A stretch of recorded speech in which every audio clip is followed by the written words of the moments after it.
Warning, this podcast has some swears in it. I'd rate it PG-13 at most, but let's just be on the safe side and say viewer discretion is advised. This is the Hero Blade. No, I'm gonna get in character here. Let's put the hat on. Let's put the glasses on. Let's get chill. Let's become. Yeah, lock the fuck in. Let's become Johnny Mardu.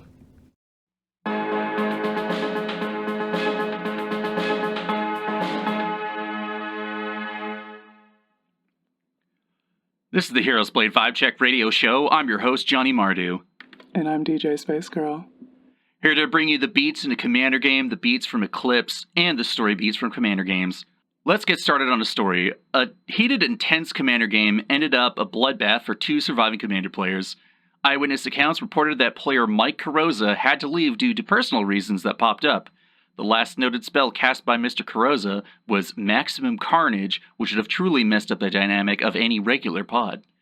Witnesses also note that the aggressor in question, player Combat Trick Cody, had their eyes flashed red as they turned their commander, Kratos' stoic father, sideways, and a triangle appeared over the heads of the other two players, Cole and Empress Quinn. They are currently recovering from the incident by playing video games and smoking mids. Look forward to more reports of games in the future. And now to us with the weather.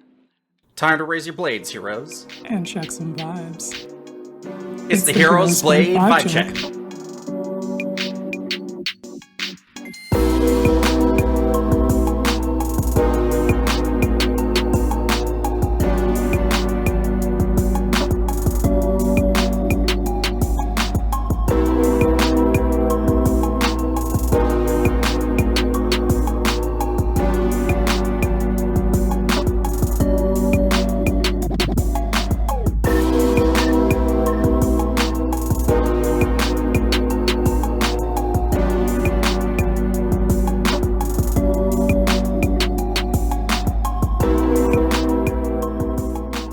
So are you ready to stir the pot and cause more discourse? Hashtag oink oink, hashtag slopstream. Not JK. No. If you know, you know, and if you don't know, don't worry about it, kitten. All right. Okay. All right. Pretty casual. We had to do another bit. It's establishing bit times. We're gonna see how this works out in the future, but we had to do that. We're 2 episodes out from having a clean 52 episode streak plus 1 bonus episode. Fucking bananas. 2 years coming up very soon when we get to November. But hey, let's do a quick upkeep. So we got a guest for next episode. Sick. We got our boy Cranky. Yeah, looking forward to that. Cranky's the homie. Yeah, met via the Legendary Creature Discord. So, when we asked around, we're like, hey, wants to come on? And some people are like, yeah. We still got quite a few people to go through in our backlog, and I do believe we are actually entering a point now that we've been 2 years in, is we might actually be bringing some people back on. So I'll be checking in, and we'll be checking in with some people. But I got some ideas of some people coming back, and I got some ideas of some people who could join us, and we'll keep that guest train going. Hell yeah, so, looking forward to it. We're perpetually in our hashtag big things coming arc. Yes, it's always big things coming every day, all day. Mm-hmm. Shame that we could not line up a guest for our 52nd/2 year episode, but perhaps, maybe? No, we won't. We will just do a regular episode that'll probably be like 4 hours long, and then we'll end on a high note and be like, this was a good 2 years. Let's do it again. This is the part where we talk about video games. This is the part where we talk about video games. I hear that Final Fantasy boss Omega has been whooping people's asses in the context of checks notes Monster Hunter Wilds. Yeah, so this is not the first time that Capcom has done a crossover for Monster Hunter. So when World came out, they did Behemoth because, of course, you got to get an iconic Final Fantasy monster That does actually fucking rule. Does that behemoth cast Meteor too? Yes, and if you do not, it actually casts, what is it, Eschaton Judgment or whatever the fuck that finisher move is, and if you fuck it up, everyone fucking dies. It's just a party wipe, and you lose. That is how behemoth works. Yeah. We do not. I actually, okay. I have personally only fought Omega Planetes. I think it's Planetes. I can't remember how they fucking pronounced it. I've only fought it once so far, and I'm currently doing other things in Monster Hunter Wilds that is getting my ass tremendously kicked. As it turns out, when people whine and bitch and complain enough about a video game, the devs say, all right, bet, and then they unleash hell upon ye. And then they're like, wait. What?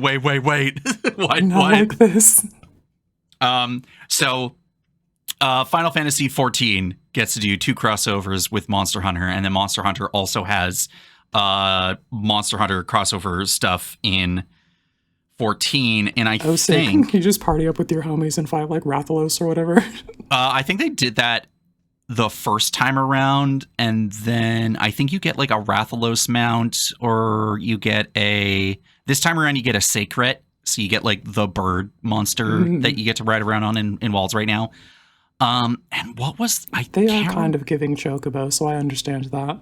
Yeah, and so that's what, we get tiny little baby Chocobo showing up in Wilds, and our Palico is like, oh no, that baby Sacred's in trouble, gets up close.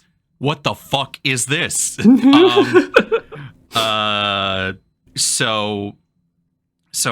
trying to remember off the top of my head what the monster is coming over for the 14 crossover.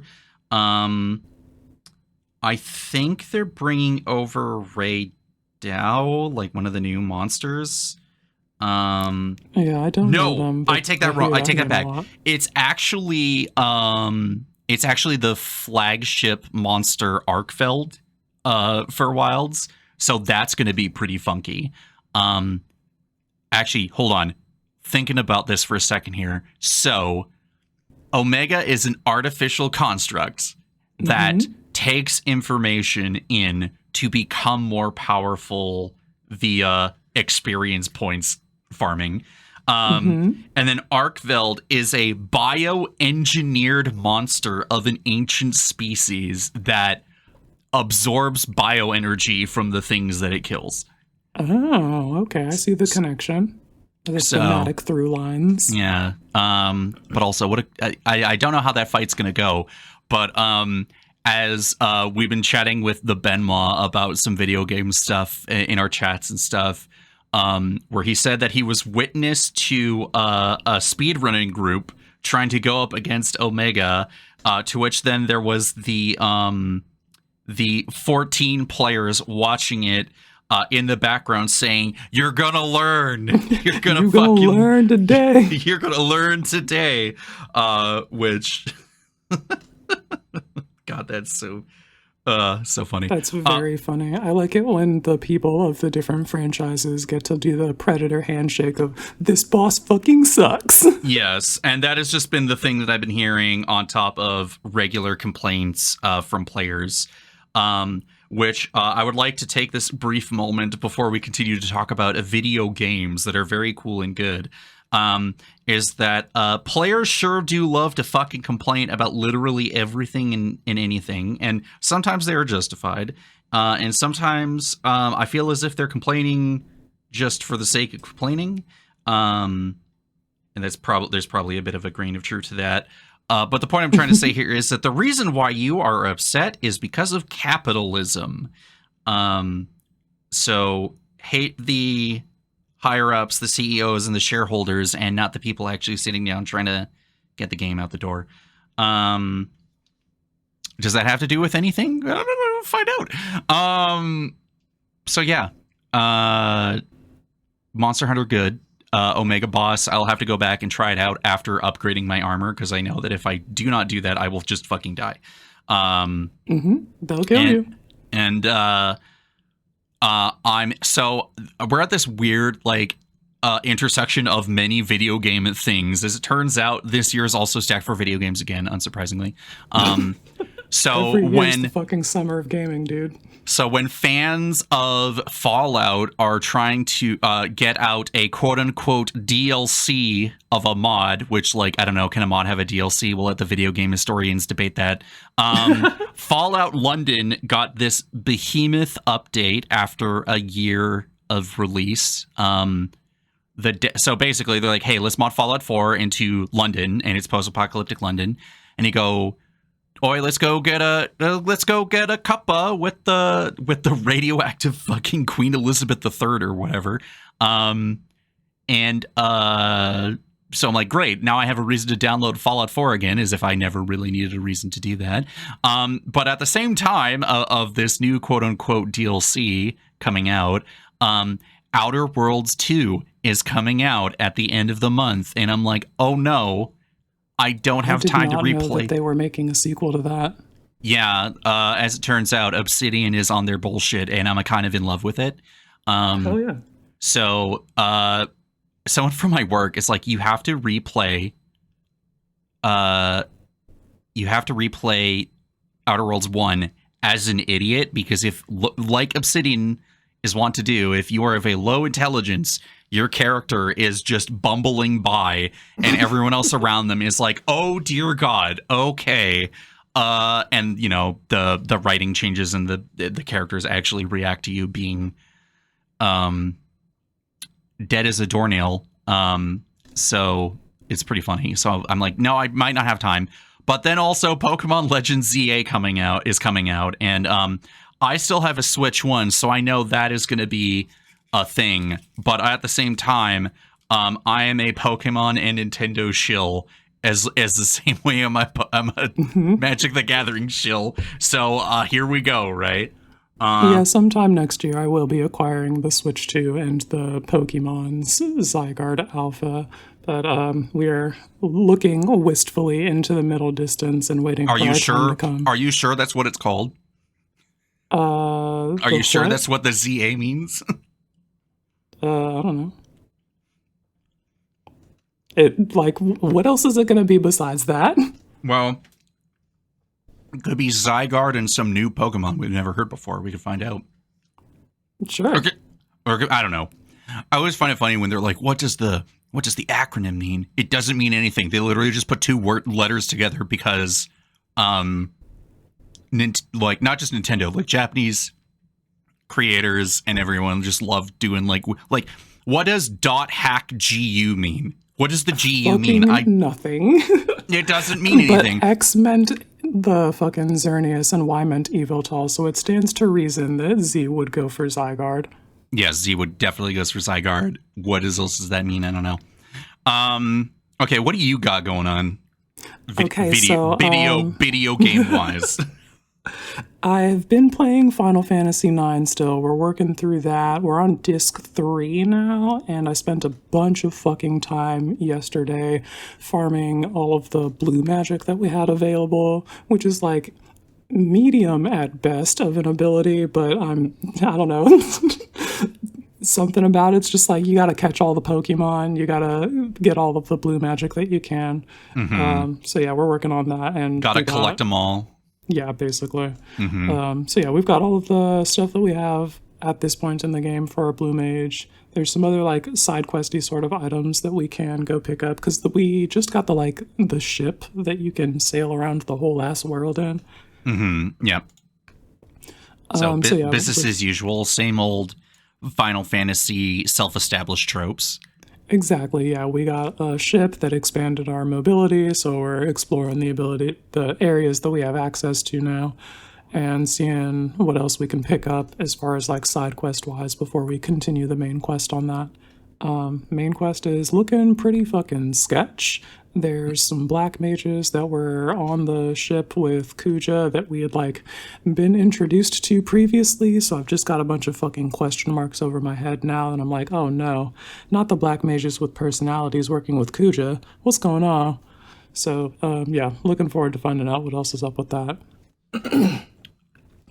The other thing that I've been doing in video gaming is replaying the spiritual successor to the Boktai series, Lunar Nights.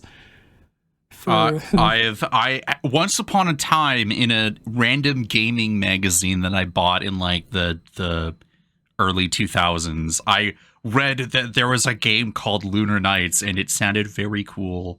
Yeah, for the uninitiated, Boxeye is the series of Game Boy Advance games that had a built-in solar panel so that you, the vampire hunter, could use your solar-powered gun in real sunlight to charge that with solar energy from the real world and shoot in-game vampires. That was their gimmick for 3 games, and then with the DS sort of like spiritual successor, they wanted to have the same style of gameplay and not require people to go out into the fucking sunlight, which actually, like, I think limited the amount of sales that they potentially got from the first 3 games. Because Hideo Kojima is a fucking crazy person. Yeah, dude, he's...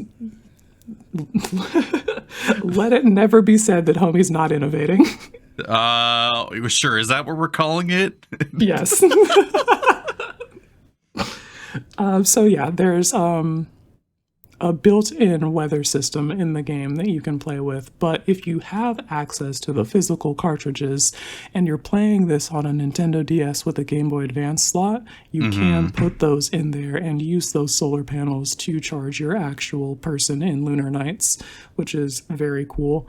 Because those link directly into bars that you don't have access to charge via sunlight otherwise in the game. The cool thing that you do in this game is also just like kill vampires. You've got a vampire hunter with a dark sword and some other weapons that you can find. And you've got this sounds very familiar. Yup.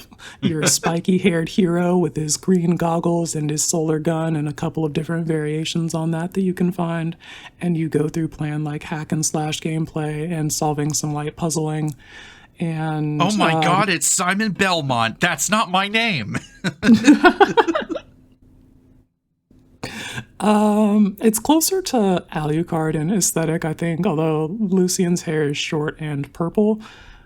But yeah, he uses a dark sword. Take your pick. John Dark Souls and fucking Alucard Dracula ass over here with the fucking magic sword and turning into bats and shit. Yeah. It's very of that era. It's a DS-ass game, Lamau, but yes. I like DS games and had a lot of fun playing that growing up, and the gameplay still holds up now. It's very like a top-down action game. Now, once again, yeah. I guess since we're back in the DS talks, when are you going to be playing 358 over 2 days? Great question. Hashtag eventually. Okay, well, we know how that goes. Yeah. As we know, you have never watched a movie except the 10 movies that you have watched and the video games that you have played and so on and so forth. Yeah, I haven't engaged with any media at all except for the media that I've engaged with. Yes. At this point, you can start a website. You don't even need to start a website. You just go like, here is the Word document of media Empress Quinn has consumed, and it maybe gets onto page 2. Which is probably still... I do have a spreadsheet that I'm working on for tracking my progress through the Final Fantasy games. Oh, okay. Wow. Yeah, I'm a fucking nerd who wants to play through all of the Final Fantasy games so that I can rank them according to their summoner roleplay experience. Okay. Interesting.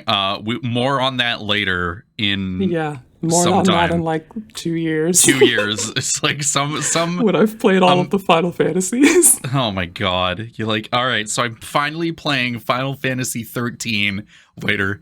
Well, so as it turns out, everyone is a summoner, so I guess it's a 10 out of 10. Great.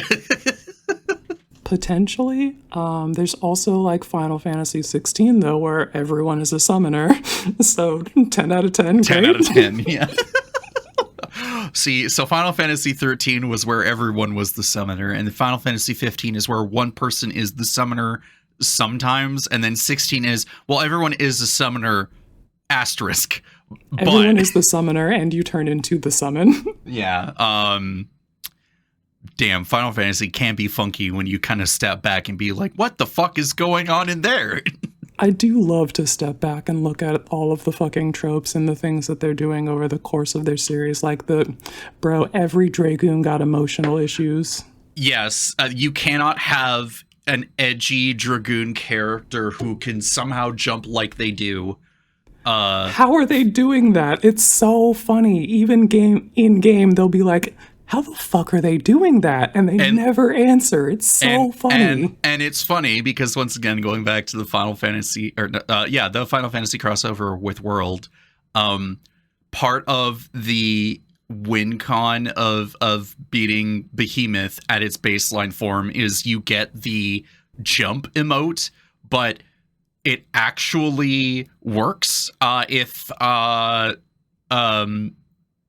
Behemoth is using fucking Meteor or whatever, you can jump and the animation actually holds until like he finishes his attack and then you leap back down. I'm like, how is the Monster Hunter able to do this?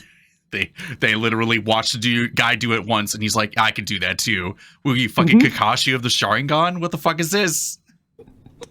I have no idea how it works, but it's so funny. It's and we will never explain this until like the game actually ends, and then when Square is like, okay, Q&A time, and everyone's like, how do the Dragoons know? How do Dragoons just do that? They just apparently it's somebody in the comments on the website said that in, I think, Final Fantasy 14, it's because they drank the blood of dragons or something like that. So okay, I guess that's kind of cool. There's a singular explanation for why Dragoons can do that, but otherwise they'll fucking point at the Dragoon. They can fly? Oh, well, it looks more like a jump. How do they fucking do that? Cool, I'll just casually do the Superman's single bound thing, I guess. Wait, Superman Dragoon confirmed? Anyway. Oh, shit. Oh, my God. Bro, give Superman a lance. Yeah, actually, that's the real thing Superman's been missing is this entire time. But, like, how do we make Superman cool? Have him lose give him a lance, pose him up on a building on one leg like every other Dragoon. Damn it. Okay, can I sit down and, like, sketch that out? I could probably do that. Anyway. Yeah, get that on my desk in 2 weeks. God damn it. All right, cool. Much to think about. Do I give him like a cool headpiece? Of course. Nah, he's a Dragoon. You know what I just realized? Batman needs to be the Dragoon, and then everyone's like, wait, but how? And he's just like, because I'm Batman. Has the style of the Dragoon for sure, but he's not serving that with power set. No. He's just a regular ass dude with $1 billion. So yeah, video games, am I right? Video games are so cool. I definitely missed out on the Lunar Nights thing, but it was always something that was like in circulation in the back of my head. And then I'm like, I keep looking back right now and I'm like, damn, I wish I had more DS games. What can I do to solve that? I'm like, I guess it could be like Cal. Oh, I have an answer for that. Oh, yes. What is that answer? We can talk about that later. We can talk about that so the Nintendo ninjas don't show up at my house. Yeah, don't have them rappelling through your window. Yeah. So, hey, we had to end the podcast because Cole got by the fucking Nintendo ninjas. So, anyway. Yeah, pour one out for him. All right, let's talk about some vibe checks. Yeah, so the thing that I put in the notes here is shark emoji, shark emoji, shark emoji, shark emoji, hell yeah, hell yeah, hell yeah, fucking right, damn right, all right, oh yeah. So, WotC decided to fucking blow their load over at MagicCon Atlanta. I really don't know how else to describe the absolute fucking avalanche of content of just future product, including secret layers, which I don't think we're really going to be talking about this episode because other people are going to be doing that and everyone knows what's going on. Yeah, at this if you point. want to recap on that, you can go get that on either Wizards' YouTube where they posted the panel or from the myriad of other podcasts who will be discussing that topic. I'm only going to talk about the stuff that I care about. So, hey, let's talk about Jaws' Relentless Predator. Yeah, this fucking shark is what the fuck? 5/5 with trample and haste for 3 red, and whenever Jaws deals combat damage to a player, create that many blood tokens. Whenever a non-creature artifact is sacrificed or destroyed, Jaws deals 1 damage to each opponent. So you fucking know I want to slap that blade on him. cast that shit on turn 2, cast Jaws on turn 4 or turn 6 or whatever. Yeah. It's almost never exactly on turn 5. But yeah, we cast Jaws, pick up the knife, and I'm getting in there for 8 damage with trample and haste, and I'm making 8 blood tokens if we connect all the way. Bro, you're not ready. Yeah. I think it's needless to say, in terms of mechanically unique legendary creatures in a secret layer product, this guy is fucked. Holy shit. I am pleased to report that sometime next year we will be getting one of these in a more regular release. If I am not willing to shill an exorbitant amount of money to get the secret layer, which I definitely will not be doing, I do think that the secret layer is pretty good value, though. It's got the Reckless Endeavor, the big red burn spell that's either treasures or burn damage. This particular secret layer drop is like your shit. It really sure is. Fucking is, my guy. I want it so bad. We were like, okay. Let's go over some of the ones that they did. They did, Furby 1, Furby 2, The Last of Us 1 and 2, fucking Iron Maiden. Mm-hmm. Oh, all right. Dreaming Darkly. The fuck is this? I haven't seen this. Trick or Treat, Jaws, The Office. Don't worry about it.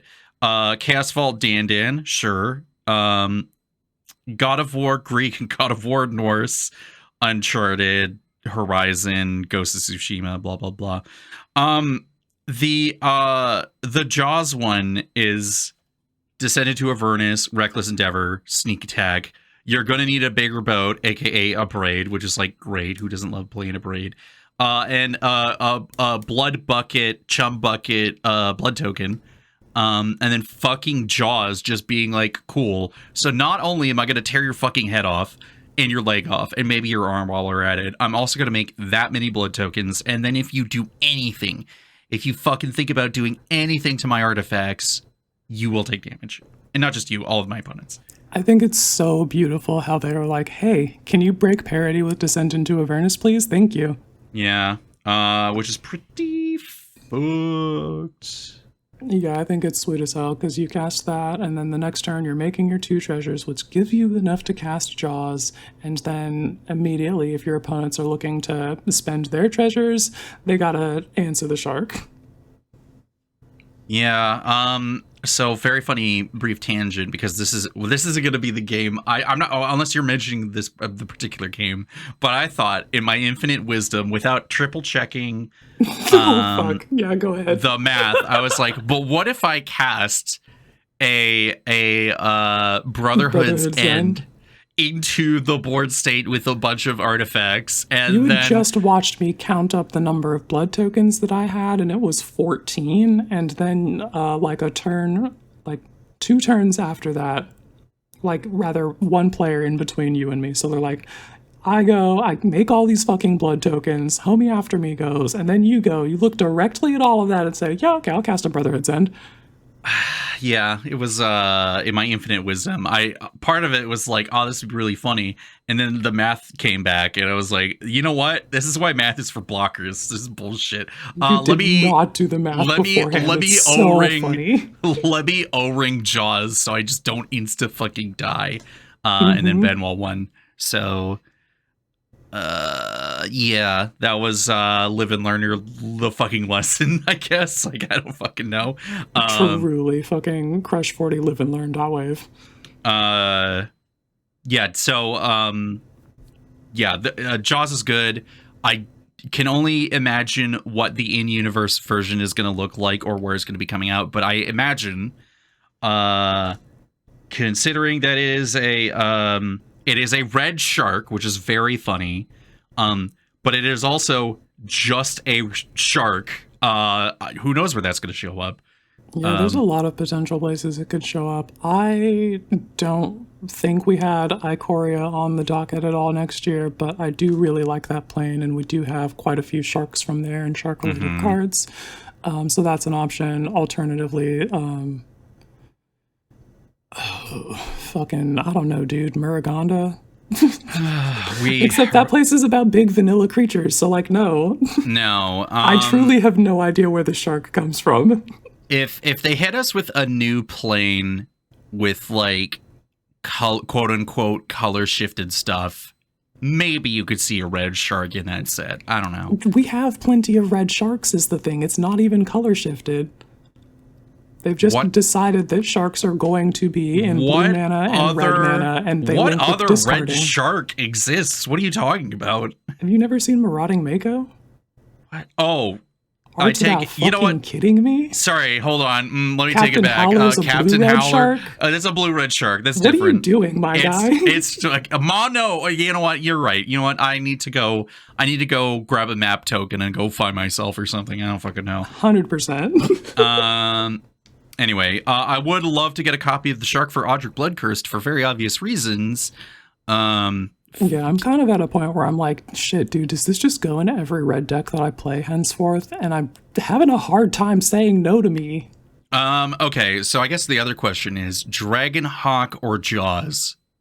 I would never pit these two bad bitches against each other, please. I will make room somehow. We'll cut something else. If you're going to make a Summoner Experience tier list for Final Fantasy 1 through 16, I'm going to need you to make the tier list of who's the baddest mono-red bad bitch out of 5 mana that you would put in the command zone.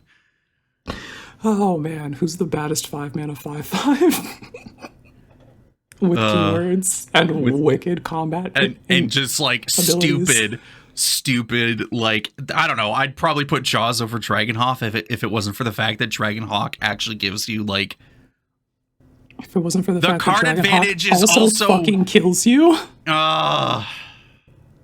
This is tough. Jaws is pretty fucking good, though. Holy shit. Yeah, Jaws is truly incredible. Dealing Say what you will. That feels so fucking good. Say what you will about all of these secret layers that were showed off at Atlanta, because holy fuck. However, we're not done talking about them, because we're gonna go talk about the Kratos, the Greek god version, and not the... Well, they're both Greek god versions, but let's talk about Kratos, God of War. Focused on his time killing the Greek pantheon. Yes, that era, you know, the original one. Anyway, Kratos God of War is triple red for a God Warrior. That's a 2/3 with double strike. It says all creatures have haste. Okay. At the beginning of each player's end step, Kratos deals damage to that player equal to the number of creatures that player controls that didn't attack this turn. I have written out the rules text for this card because I am extremely normal. The only thing I have to say here is, Ares! Get your bitch ass down here! Based off a YouTuber guy. Does he actually say that? No, but a guy on YouTube that does these, like, YouTube shorts where he pretends to be Kratos going against the Pantheon, does that bit, and I find it very funny. I put it in the group chat that we have with Medusa and Light and N, and that is just his thing. Is he just goes around like, anyway, regardless of characters, regardless of Kratos's character beats and behaviors in the video game, as well as triangles appearing over people's heads that we won't go into. Hell yeah, QTEs. So having a 3 mana 5/5 with double strike and haste is pretty good, but also the fact that he heavily incentivizes the table to get into combat. He is, weirdly enough, the anti-goad card, I guess. Like, it's like, don't have to goad you, because you will burn if you do not. So... I don't know if that's anti-goad. I think that just pairs with it. Well, no, because if you goad them, they are playing the game, but they're not getting burned. But I guess if they're attacking other people, they're going to get burned. Nerds will find ways to tap their creatures to avoid combat if you tell them that they have to go to combat. And I think this is the sort of thing where it's like, here's my insurance policy. You know what Red needs? A little bitch like that, get burnt. I know a new red stacks piece effect that creatures cannot be tapped for mana. I think that's actually a white ability.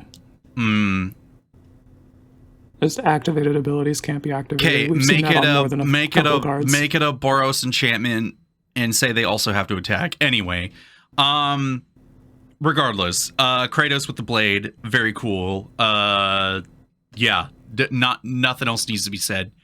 Just get beat, and you will get beat unless you beat someone else, and then they will be beat.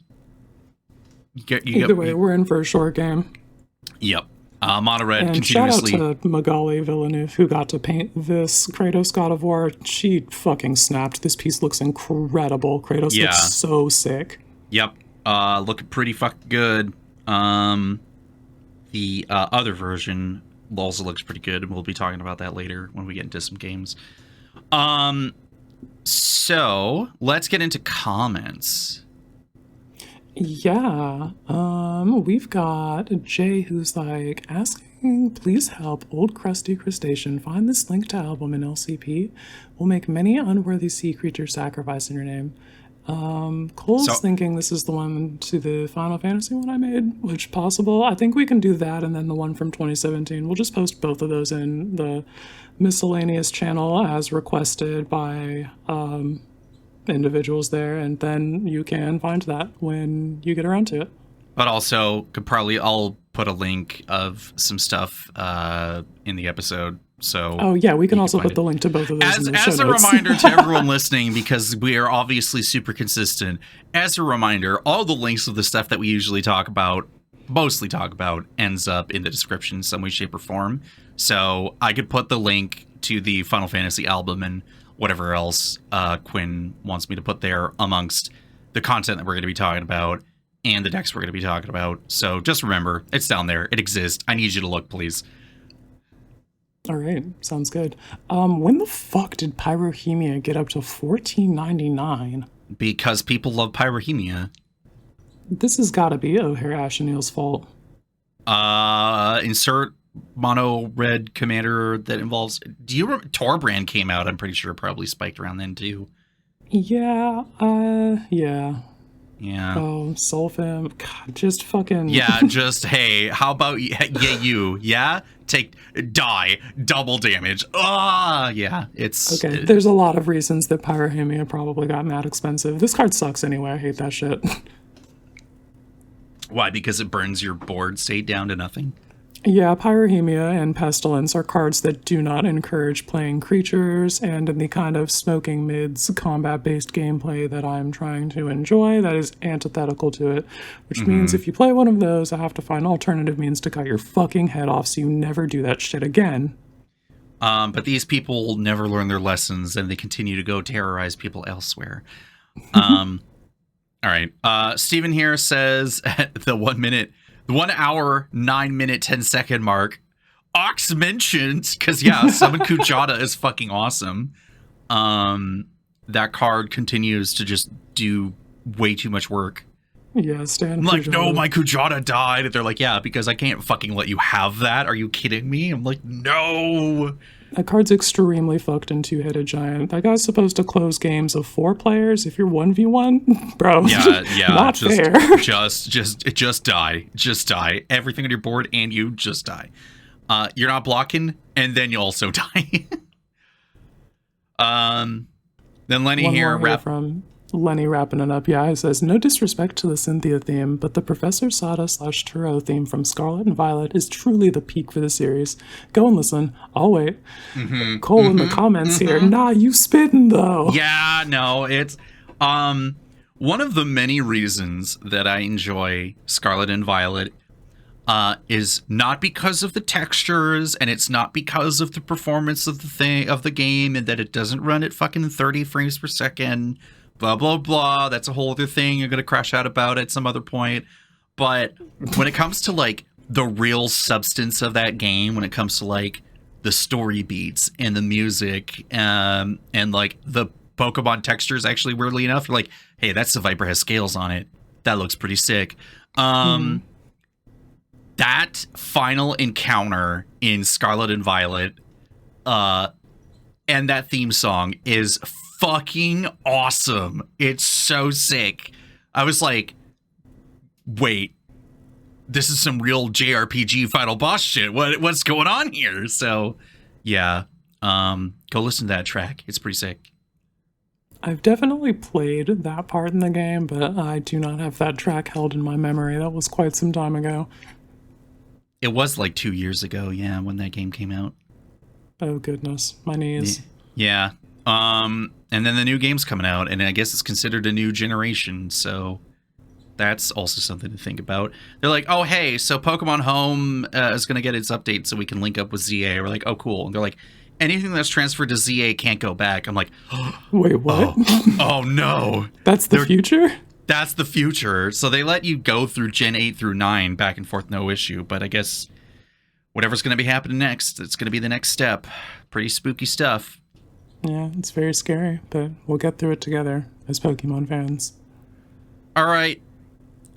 You got a, not a new track, but an old track for us, huh? Yeah, this one is, yeah, it's an old track. We'll talk about it in the section there. Speaking of 2 years old. Oh, fuck, yeah, it's from 2023. All right. Let's get it.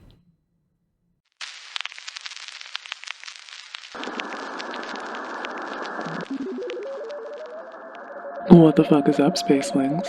DJ Space Girl with HBVC Radio, coming to you live from somewhere way up high, staring directly at that iconic New York skyline. This week, I've got an Eclipse track from the Vault from 2023. It's about the feeling of the sun coming up as you're coming down on MDMA after spending a beautiful evening in the company of those you love, and you're riding back to your normal life, but you're looking back over the night and looking at your loved ones and crystallizing that moment in memory so you can hold it forever. This is Tonight, Sunrise Cut.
when you gave me the description of this song, I just kind of went over it.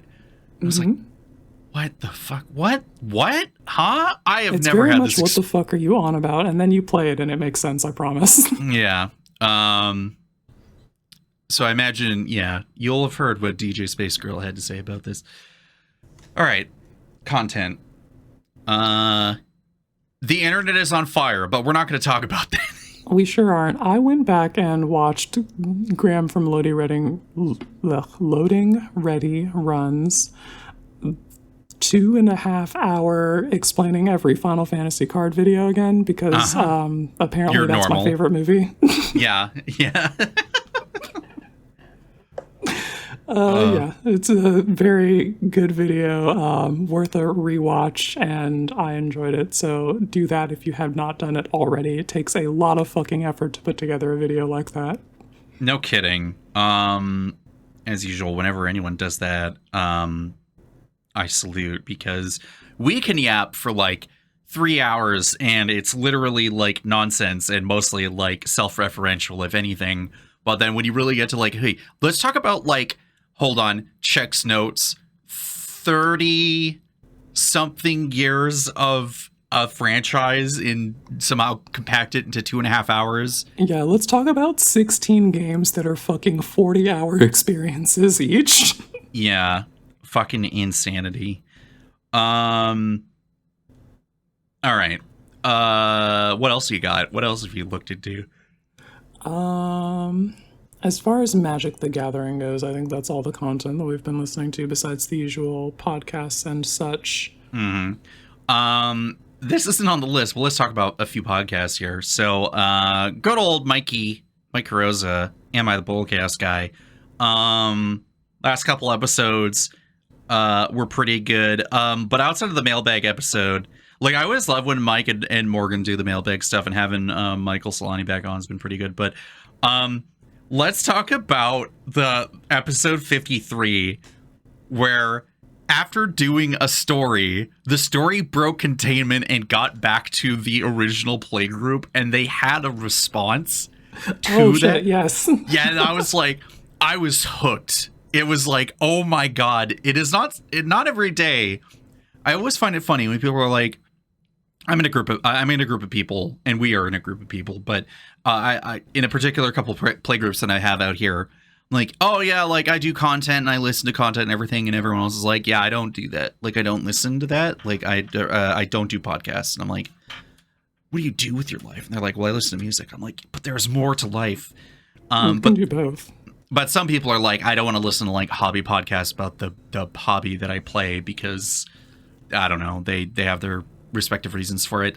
Yeah, some people are spending their time on different things and not obsessed. That's fine. They do not have the neurodivergent hyperfixation or whatever. Like, okay, fine. Be a normal human being or whatever. Literally built different. Literally. I literally manufactured differently. Is it correct? I don't know, but it is definitely different. Built alternatively, even. So anyway, so what I do find funny is, of course, like,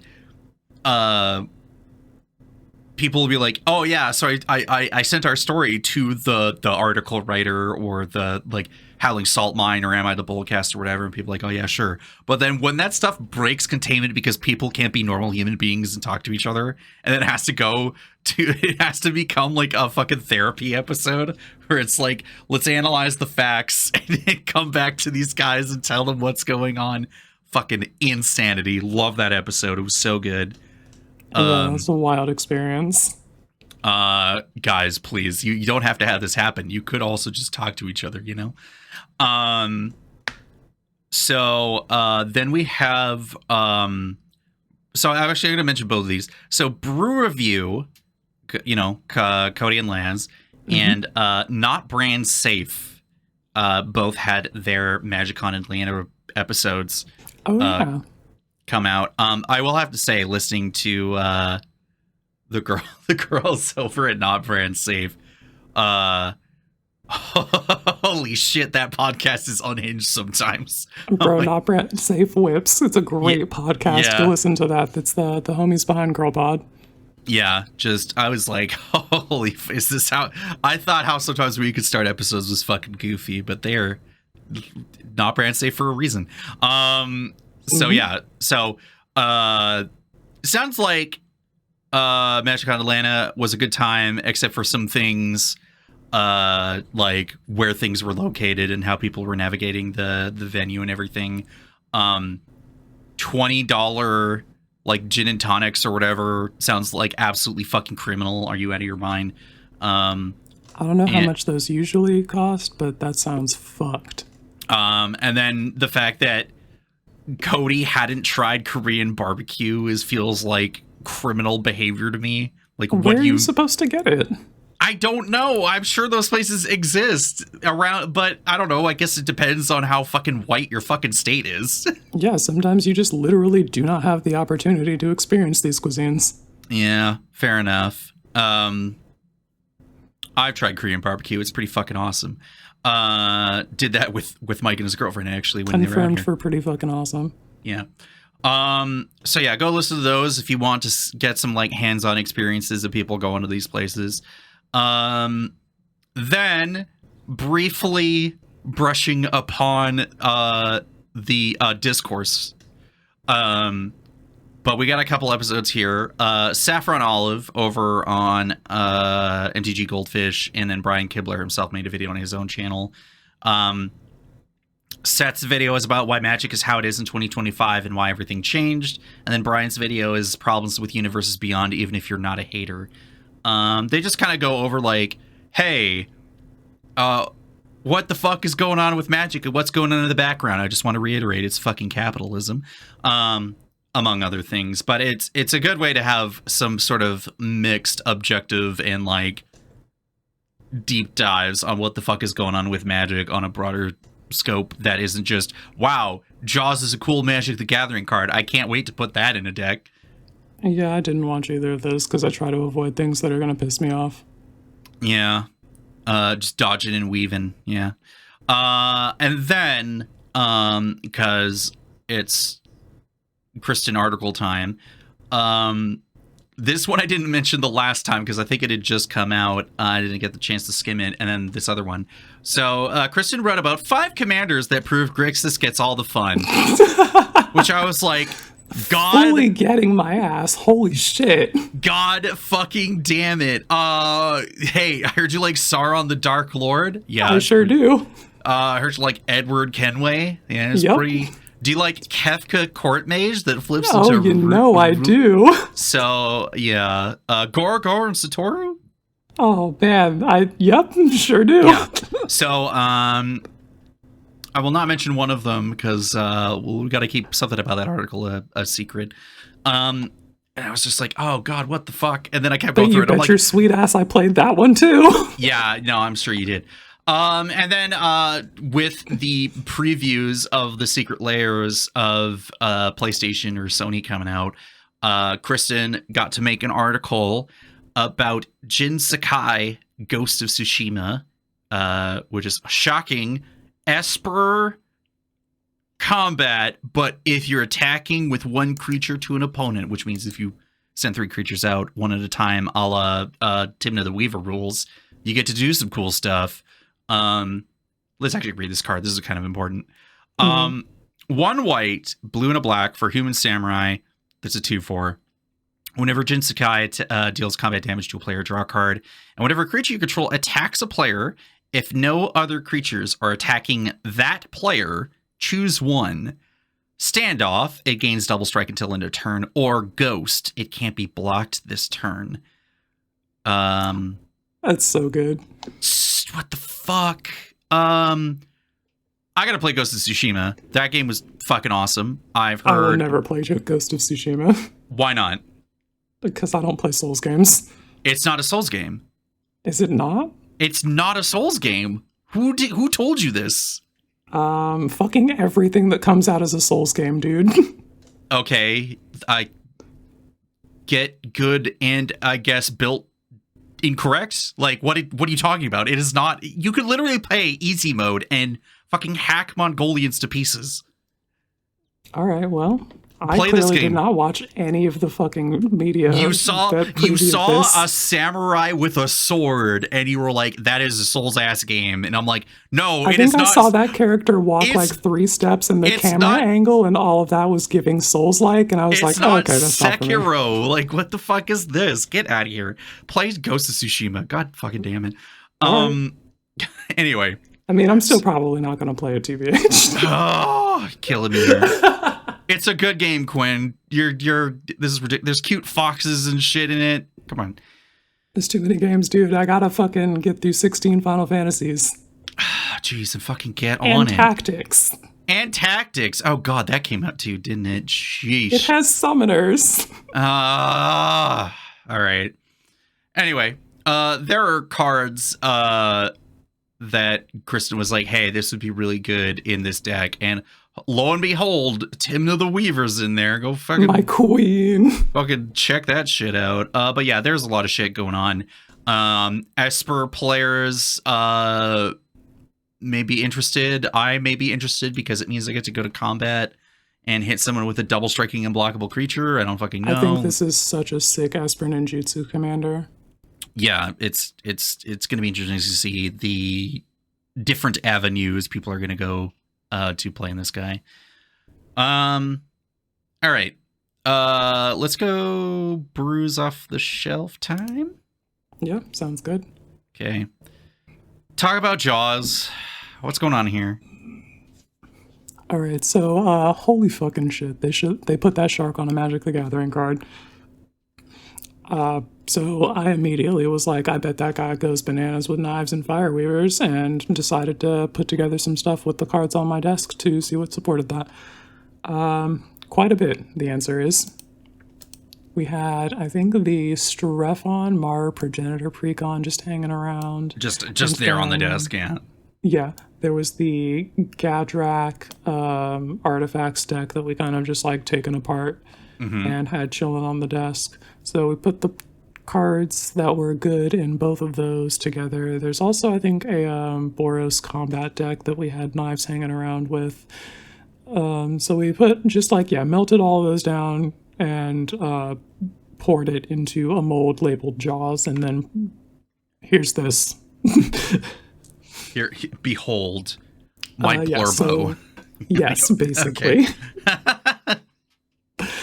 So we gotta get this shark some gear. I got the fucking Arterial Alchemy. Jaws prints out blood tokens, so the number one thing that I wanted to do was turn those blood tokens into knives and make that convert directly into more blood.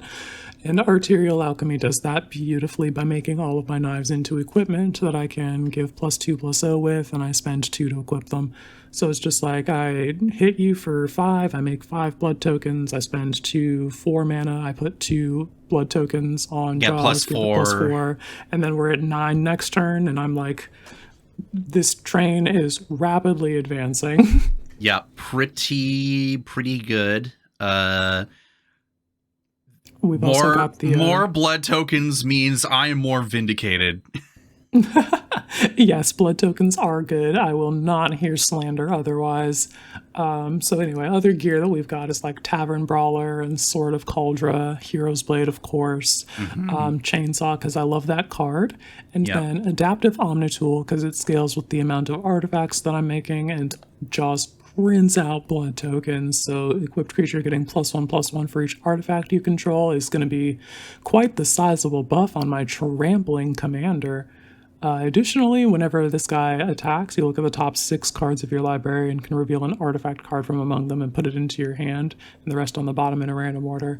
I've got a pretty high density of artifacts, enough that I've playtested it a couple of times and ripped 6 cards, and there's always something that I can put into my hand with that.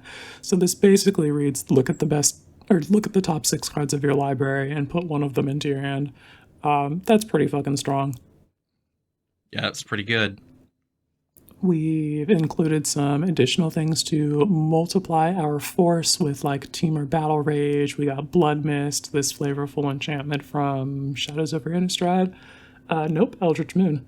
At the beginning of combat on your turn, target creature you control gains double strike until end of turn. It fucking says blood on the card. It's perfect. There was no way I was not going to put this in the deck.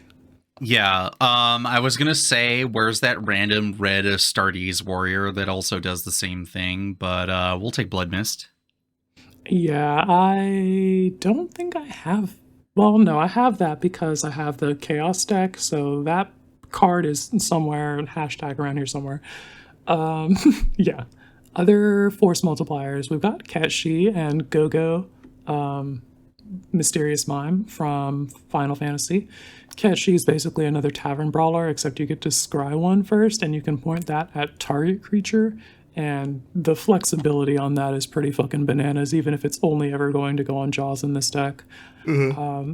Go-Go Mysterious Mime turns into a copy of Jaws at the beginning of combat, and then they both get +2/+0 in haste until end of turn and have to attack this turn if able.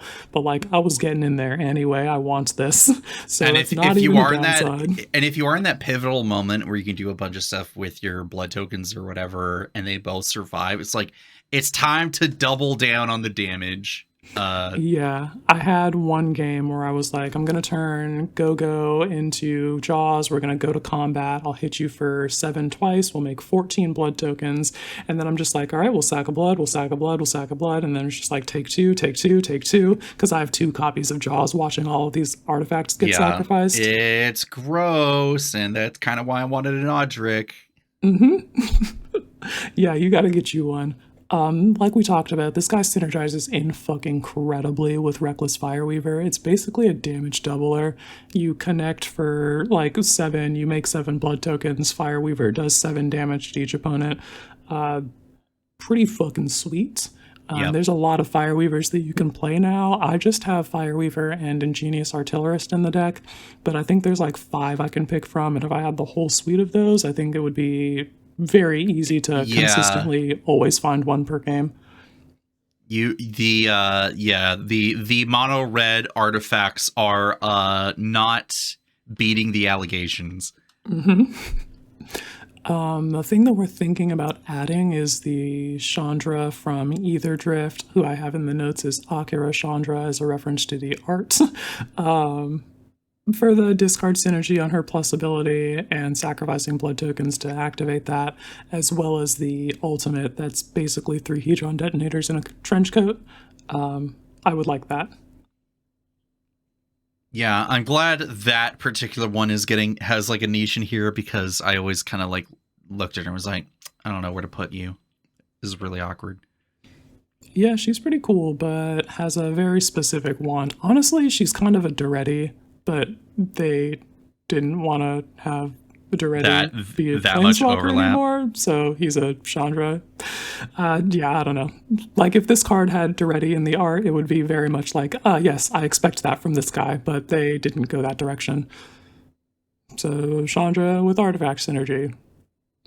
We'll take it. As far as gameplay experiences, they really put the trample and the haste right on the fucking card. They People really are not did. ready for the trample and the haste right on the fucking card. No, it's really fucked. You fucking swing with Jaws, and then people are like, it has haste? And I'm like, yeah, it's got haste. And then we're going to like blocks, and I'm like, all right, and Jaws is a 5/5 with trample, so we'll trample over for it has trample? Yeah, dude. Yeah. It's like, so first of all, let's start from the top. It's a legendary creature. Yeah, okay, so that's what I got in the command zone. Despite the artwork, it is in fact red. It's just mono red. They're like, oh, okay. You're like, yeah. And then it has trample, and it has haste. And it's a 5/5. And I make blood tokens. Okay, but what if I wiped the board of all artifacts? About that, yeah. Oh, man, it just never so fucking beautiful. ends. And Jaws isn't just watching my blood tokens, he's also watching everybody else's sacrifice and destruction of artifacts. So I'm really just like, you cracking treasures over there, Smothering Tithe Mage? Just wondering. Yeah. It's sorry, excuse me, I'm having a Reese's Nougat bar. Not sponsored, but damn, this shit's good. Reese's Nougat bar, how decadent. Yeah, you know me, just being fancy all the time. Truly living in the height of luxury. So, I'm going to be a red mage here for a second. All right, go off. As we talk about the things that you have in this deck that make me very happy. Let's start off with doesn't make me happy. Smokestack. The fuck is this? That's my secret tech for being a rude bitch. The thing about Smokestack is it's actually not very good and just scares people. But in this context, I can, at the beginning of each player's upkeep, that player sacrifices a permanent for each soot counter on Smokestack. And at the beginning of my upkeep, I may put a soot counter on Smokestack. So I spend 4 mana, I cast this thing, I wait an entire turn cycle, we get to my upkeep, I put a soot counter on it, and then I sacrifice a blood token to it. And everybody else sacrifices a treasure or a food or a clue or the mana dork that they're done with or any number of their fucking investment portfolio tchotchkes or whatever. Fucking, it's not that good anymore. If you're playing it fairly, and I'm playing it air quotes fairly. I mean, it is like the win con. Like, it does synergize pretty well.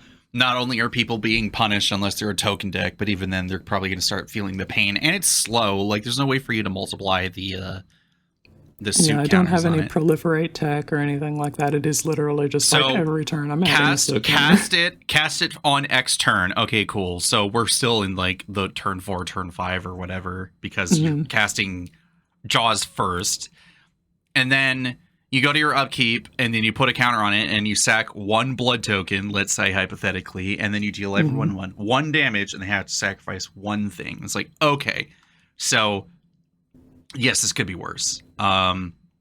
However, that aside, I'm happy to see imposing Honestly, grandeur. I should cut Smokestack and play Extruder instead. It's a free sacrifice outlet for artifacts. Oh, I love that card, Yeah, put a +1/+1 counter on target creature.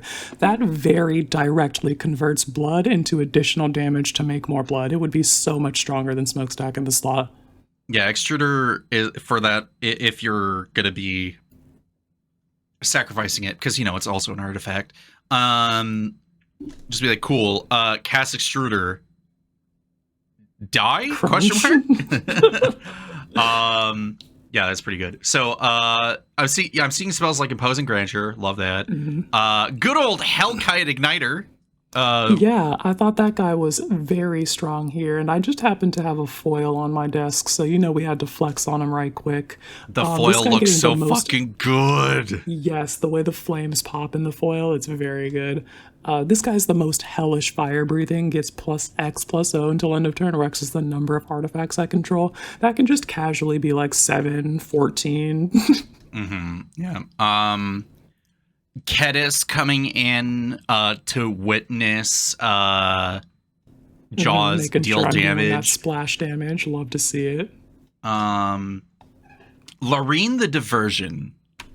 Yes, this is a pick from the Strefan precon that I was just like, oh, this is intended to be a sink for blood tokens, and I can use that accordingly to help direct traffic away from my very exposed life total, because I only have 13 creatures in this bitch, and I'm playing Voltron. I'm tapping out every fucking turn. We do not have the defenses, so Lorwyn getting to just direct traffic elsewhere is extremely crucial in ensuring I don't die. Another piece of that direction of traffic technology is Maximum Carnage, or as I like to refer to it, Lava Brink repels the Magmaloth. Yes, because we know that the reason that you go with this version has no particular reason to do with the setting that they chose for the Universes Within card. It literally doesn't. I don't care. It's just Lava Brink mentioned. Whoa! Yeah. So this is the tech I was talking about earlier when Mike, we mentioned Mike in the news thing there. 5 and a red for a saga with chapter 1 saying until your next turn, each creature attacks each combat if able and attacks a player other than you if able. Great. Second chapter, add triple red. Chapter 3, the saga deals 5 damage to each opponent. So we're just continuously racking up damage from turns, 5 through 7. I had a particularly good experience with this the other day where I waited until pretty late in the game where I was just trying to decide between wipe the board or buy myself time and cast this, and then we drew into this and were able to pay off not having wiped the board by turning it against all of my opponents. All of their life totals got fucking reduced, and then I subsidized the commander tax on Jaws with the 3 red mana, and then the 5 damage to each opponent at the end closed it out for 2 players. Or like that plus the burn damage from Jaws and me sacrificing blood tokens. We were able to put 2 people out of the game with that, and then finish off the 3rd with combat damage from Jaws. Felt real good. Yeah, so it on the one hand, it feels like there are a lot of obvious new picks that synergize really well with Jaws and are also totally up your alley. But then we have kind of this mix of like not old cards, because Imposing Grandeur is not an old card, but it is old, I guess, in Magic years, but that's a whole other thing. Yeah, that's from the Strifen precon as well. Yeah, but like you got this mishmash of like different eras of red, and it happens to work like really well. And you I've still got actual factual Wheel of Fortune right next to Nibelheim of Flame and Imposing Grandeur. Yeah, which is fucking insano, but I would love to put just straight up Wheel of Fortune. Yeah, sure, why the fuck not? Let's just fucking do it. But yeah, you really don't need a whole lot of super crazy tech to get a Jaws deck together. But I think one of my favorite pieces is Release the Gremlins. Yeah, this card you got to play. You flashed it, and I think you didn't have to play it because you died, and you were like, "Oh boy, though! If I got to cast this, I died first, and I was just like, man, I had this Release the Gremlins in hand. If I got to untap, it was fucking curtains, my guy." Yeah.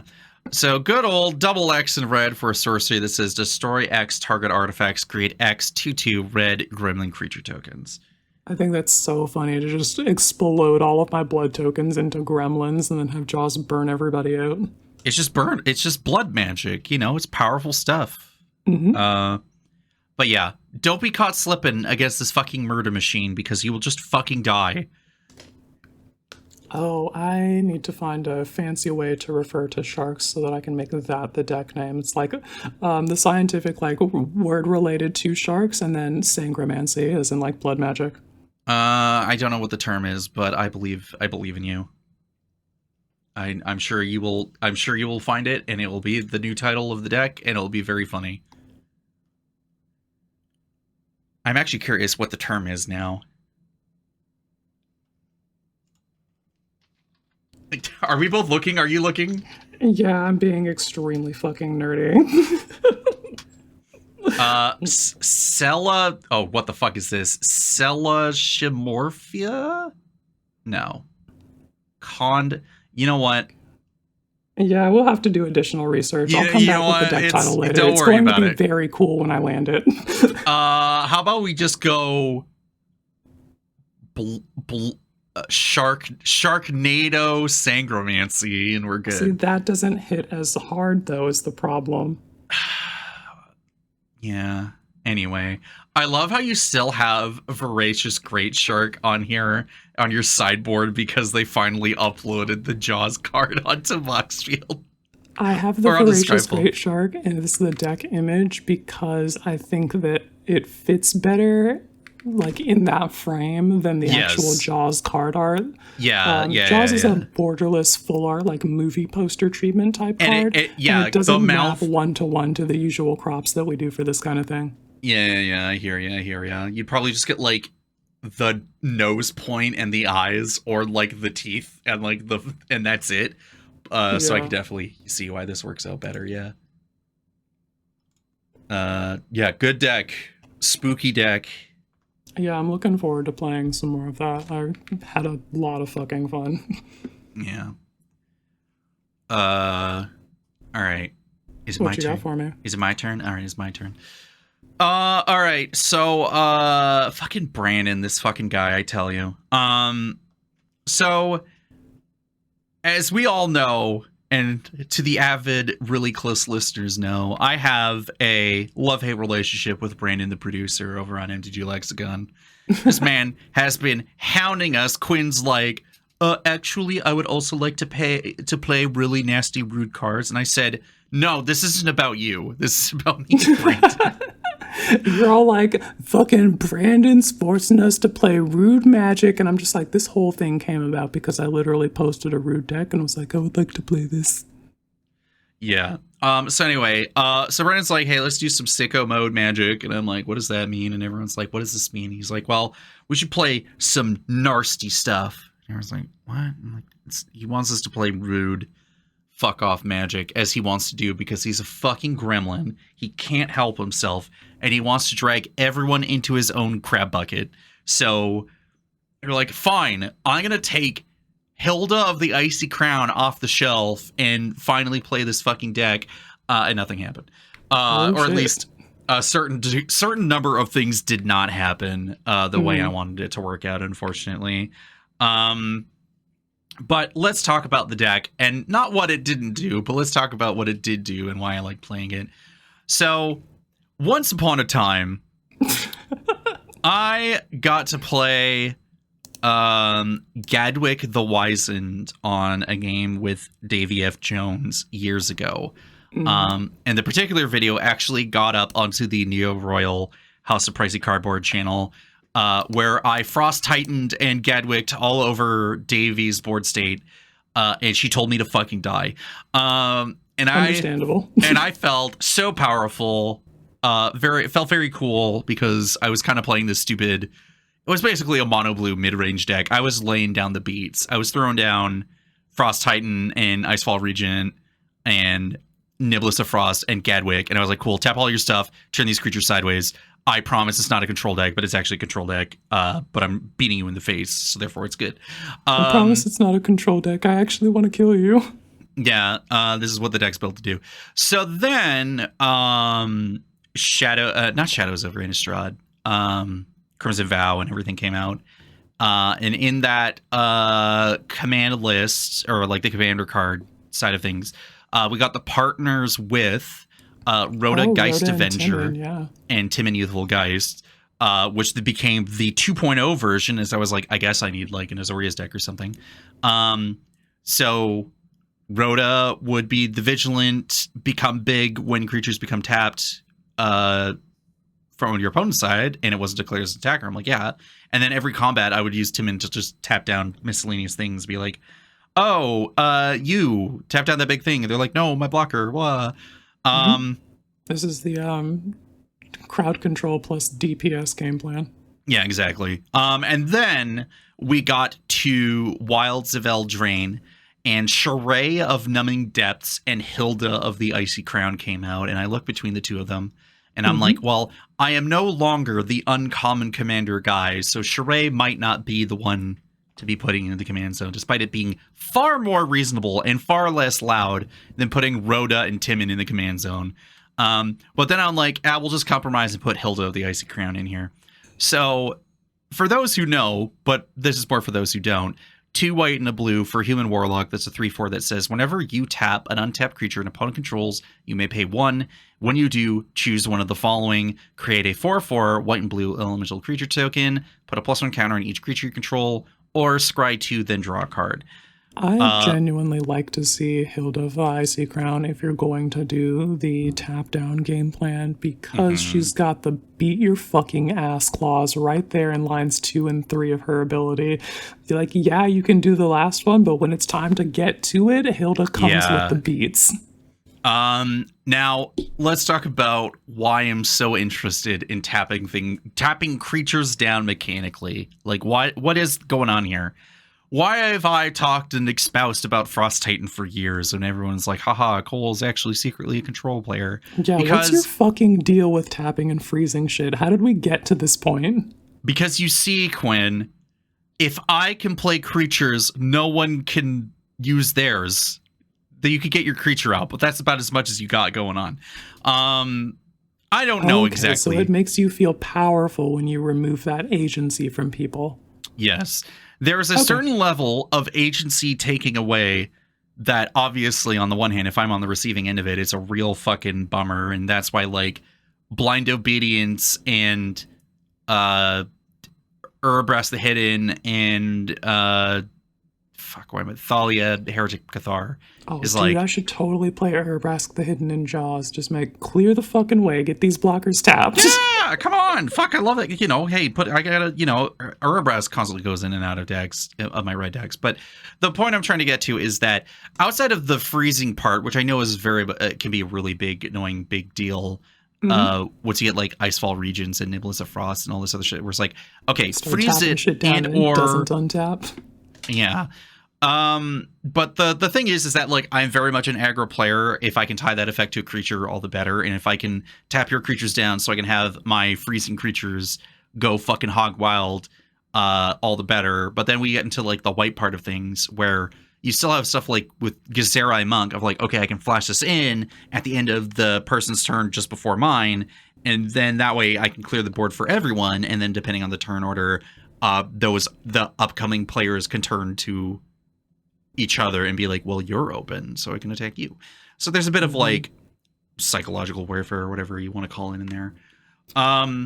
Let's just take a look at, speaking of mass tap downs, what's in your sorcery section? Oh, there fucking is. Bond of Discipline. Bond of Discipline. I knew it'd be here. Messy mentioned this when we were playing.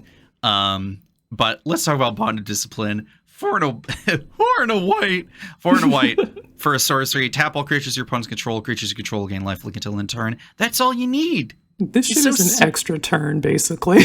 Yeah, it's pretty fucking nuts. Yeah, needless to say, this deck is obviously frustrating for different reasons. I'm not going to be counterspelling your stuff, except when I will, with just straight up counterspell or render silent. I don't fucking know. Fuck your turn in particular. But the reality is that like, I don't know, I'll play fucking Queen of Ice and like Ice Rot Sentry and fucking Sunblast Angel. Like I there's something here and I don't know what it is, and maybe I'm a sick bastard, but I really do love tapping creatures down and having some kind of payoff with like, Verity Circle or whatever, Oh man, Verity Circle's so good. It's really fucking goofy. Like, man, I sure do love drawing cards when you tap your mana dorks. And everyone's like, but no. And obviously like Hilda's Crown of Winter and all these other like kind of payoff cards. Mm-hmm. I don't know. This deck's gone through a bunch of different iterations. It just did not do the thing that I wanted it to do on Sicko Night. Record scratch. Where's Shiva? Huh? Where is Shiva? In a different deck. I actually don't think I have another copy of that Shiva around here. Either of them, honestly. I mean, Jill probably fits in here, and like in the future, depending on how my feelings are about that mono blue Jill deck, maybe I'll have it incorporated in here. But the reality is that, well, maybe I'll talk about that for an upcoming deck, that will be discussed later. Because I'm not done here. I'm not done here. This is only just the beginning. Oh, we are leaning in on the cold does control. Yeah. You know what? Icy Blast shows up twice this episode. Oh, fuck. I thought I was safe.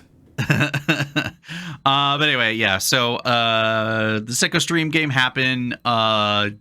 Missy won that because Brandon and I could not stop attempting to deal with each other's shit, and some stuff happened, and then we died. Yeah, there's only so much control that I could do if they're just like fucking completely uninterrupted. Yeah, it was. Yeah, you can't have shit around here or whatever, you know. Like I was doing my part, but man, there's only so much I can do. No kidding. Let's talk about that deck, huh? Yeah, my deck for the Sicko stream was cast Dissonant Mage, and the thesis of this deck was Large Box is a card that pleases me. Let's play a game where my whole plan is to put this on the stack repeatedly and break parity on that by playing from my graveyard with Casts and Adventures. So what does this fake-ass Magic the Gathering card do? Oh goodness. All right. Let me just... All right. Large Box is a sorcery for black, black, black, black. It is a playtest card, BT dubs. So, Jot that let down. that guide your judgment. But the actual rules text here: each player discards a card, then loses 1 life, then sacrifices an artifact, a creature, an enchantment, a land, a planeswalker, and a kindred permanent, then exiles a card from their graveyard, then puts the top card of their library into their graveyard, then removes a counter from the permanents they control, then gets a poison counter. Yeah. But why? Because it's fucking rude. I don't have a better reason than that. It's so sick. Look at that fucking brutal ask of you that I'm asking. I want to do it repeatedly. And I've built this deck so that I can play from my graveyard, and you don't have the same level of access. And so in that, we break parity, and eventually I snowball into a win. Right. Or so we thought. Yeah. So obviously not really, but before we get into detail about what happened, what else is the composition of this deck? All right, so yeah, let's talk about the building blocks of this. I'm playing all of the pox effects and stuff that's close enough for government work. So we've got small pox, and large pox in the actual like pox family of cards. In the pox category, yeah. Yes.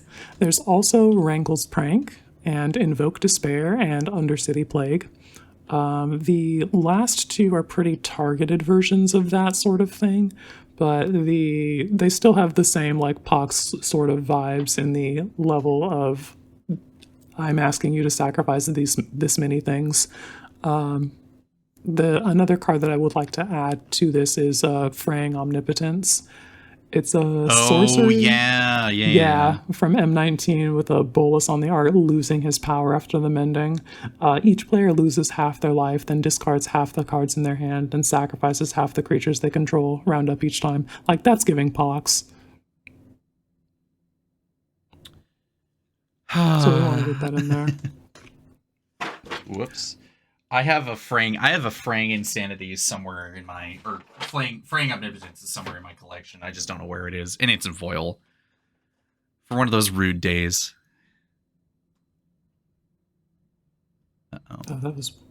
This is like highlighting my gold bordered bloodstained mire, saying this is not legal in this deck due to format restrictions, brother. Wait, hold on. What? Huh? What? They're technically not tournament legal Magic the Gathering cards. Fucking boo, fucking who. I'm just like, wait, what? Why are you narking on this now? Listen, I can understand the narking on the large pox, but why you gotta call me out like this? Yeah, that's very funny. But I play gold border cards as a flex because I think they're pretty, so I'm not changing my ways on that. Okay, other things that we are constructing this deck with. I've got to have a suite of cards that return the poxes to my hand or allow me to cast them from the yard. The cast them from the yard, Kess is going to be the big one that does that.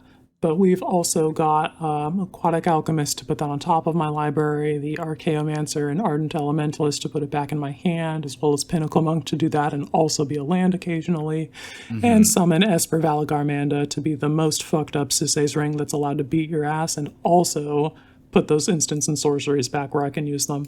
Speaking of a card that just over fucking performs. It truly does. Every time I cast this guy, I'm using it as graveyard hate every now and then. The game that I cast this in, we had homie on Teval, the Sultai one that does the druid tokens when things leave your graveyard.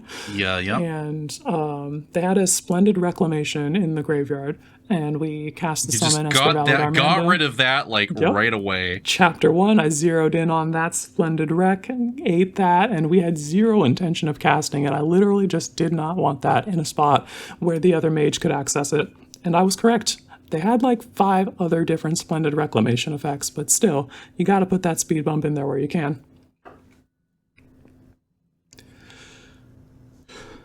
We've also got 3 sorceries that return instants and sorceries to my hand. So we've got all sorts of things to put it back in my hand once we've done the thing. While we're doing here, though, we might as well fucking dance. Right. So I've got so this is the legendary creature reference, major reference this time to the little card and the method of reclaiming and recasting and looping the card of Dance Macabre. Yeah, casting Dance Macabre, you want, it's a 5 mana, 3 black sorcery. Each player sacrifices a non token creature, roll a d20, and add the toughness of the creature you sacrifice this way. On 1 through 14, return a creature card put into a graveyard this way onto the battlefield under your control, and 15 plus, return up to 2 creature cards put into graveyards this way onto the battlefield under your control. If I'm sacrificing an Archaeomancer, then I can return that Archaeomancer and put the Dance Macabre back in my hand, and then I've established a sort of slow loop where I'm demanding the sacrifice of a creature from my opponents each turn. And a non-token creature specifically. Yeah, non-token creature specifically, so you gotta come up out them coins, as it were. And I also can, if I get lucky with the rolls, can start increasing the value in the board state that I'm generating when I do this loop each turn. So that's a thing that we can do. Another card in that sort of suite of effects is Incarnation Technique. That doesn't have the same demand of sacrifice, but I can use that to put a bunch of creatures into play or mill my opponents a lot and return, they return a card, but I'm also getting an Archaeomancer and a Dance Macabre or something like that, so I can demand a sacrifice of a creature again. So we can kind of undo any damage that we did with that. Another thing that we have to do this same sort of loop is Cryptic Command, and this is mimicking the Eternal Command loop from, I forget which 60 card format, but they had a Cryptic Command and an Eternal Witness, and the whole thing that once they've established that is to tap your creatures down and bounce their Eternal Witness to hand so that next turn they can play the EWA, put the Cryptic Command back in their hand, and then the opponent's essentially locked out of attackers. And we have the tools to set that up. So hey, wait a minute. What the fuck? This is my thing. You're not the only one who can tap creatures down. No, fuck. All right. Well. Things that we should probably be playing here is Black Sun's Twilight or 0 Point Elegy. They're both either the Black Sun's Twilight, I think, is a kill spell. 0 Point Elegy is a full board wipe. It's the full board wipe, yeah. If you spend enough on the X, you can return a creature from the graveyard to the battlefield. So they both cost the same for X and a black. Black Sun Twilight is an instant, while 0 Point Palette is a sorcery, obviously. And then, whenever you get to 5 mana for Black Sun's Twilight to bring something back, tapped. Meanwhile, 0 Point Battle, it says you lose X life, but then it's X is 6 or more, you return a creature card. Put into a graveyard this way onto the battlefield under your control, so it doesn't have to be yours for that one, which is still pretty good. Yeah, but we can do the same sort of put it back in my hand with the Archaeomancer and demonstrate that I can wipe the board every turn. What's good? 7 mana, X equals 6, meet the necessary criteria to bring your creature back that's going to keep doing the thing. I mean, you're losing life, but your opponents are losing out on more, hopefully.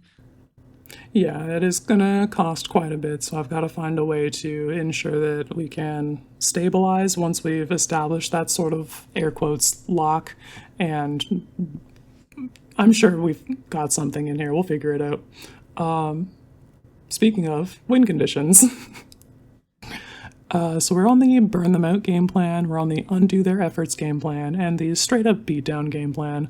For Burning Them Out, we've got stuff like Fiery Inscriptions and Refraction Elemental, which is on the back side of the battle Invasion of Karsus. The front side of that is a 3 damage board wipe to each creature and planeswalker. It's got the 4 defense counters, and once you've removed those, you get the Refraction Elemental, who's a 4/4 with ward, pay 2 life. And whenever you cast a spell, Refraction Elemental deals 2 damage to each opponent. So I'm just literally anything I'm doing from then on, it's take 2, take 2, take 2. And there's only so many wizard hats that you have. That'll eventually whittle it out. As far as we have a Sanctum of Stonefangs. It is the only shrine in the deck, which is a little sus, but it makes my opponents lose a life, and then I gain a life, and that sort of inevitability is a thing that can be appreciated in a long game plan deck like this. That said, I think there are probably some higher impact cards that we can put in that slot instead, and I think we do want to do that. We were really looking to capture the feel of that 60 card deck from a while ago where their win condition was Ill-Gotten Gains.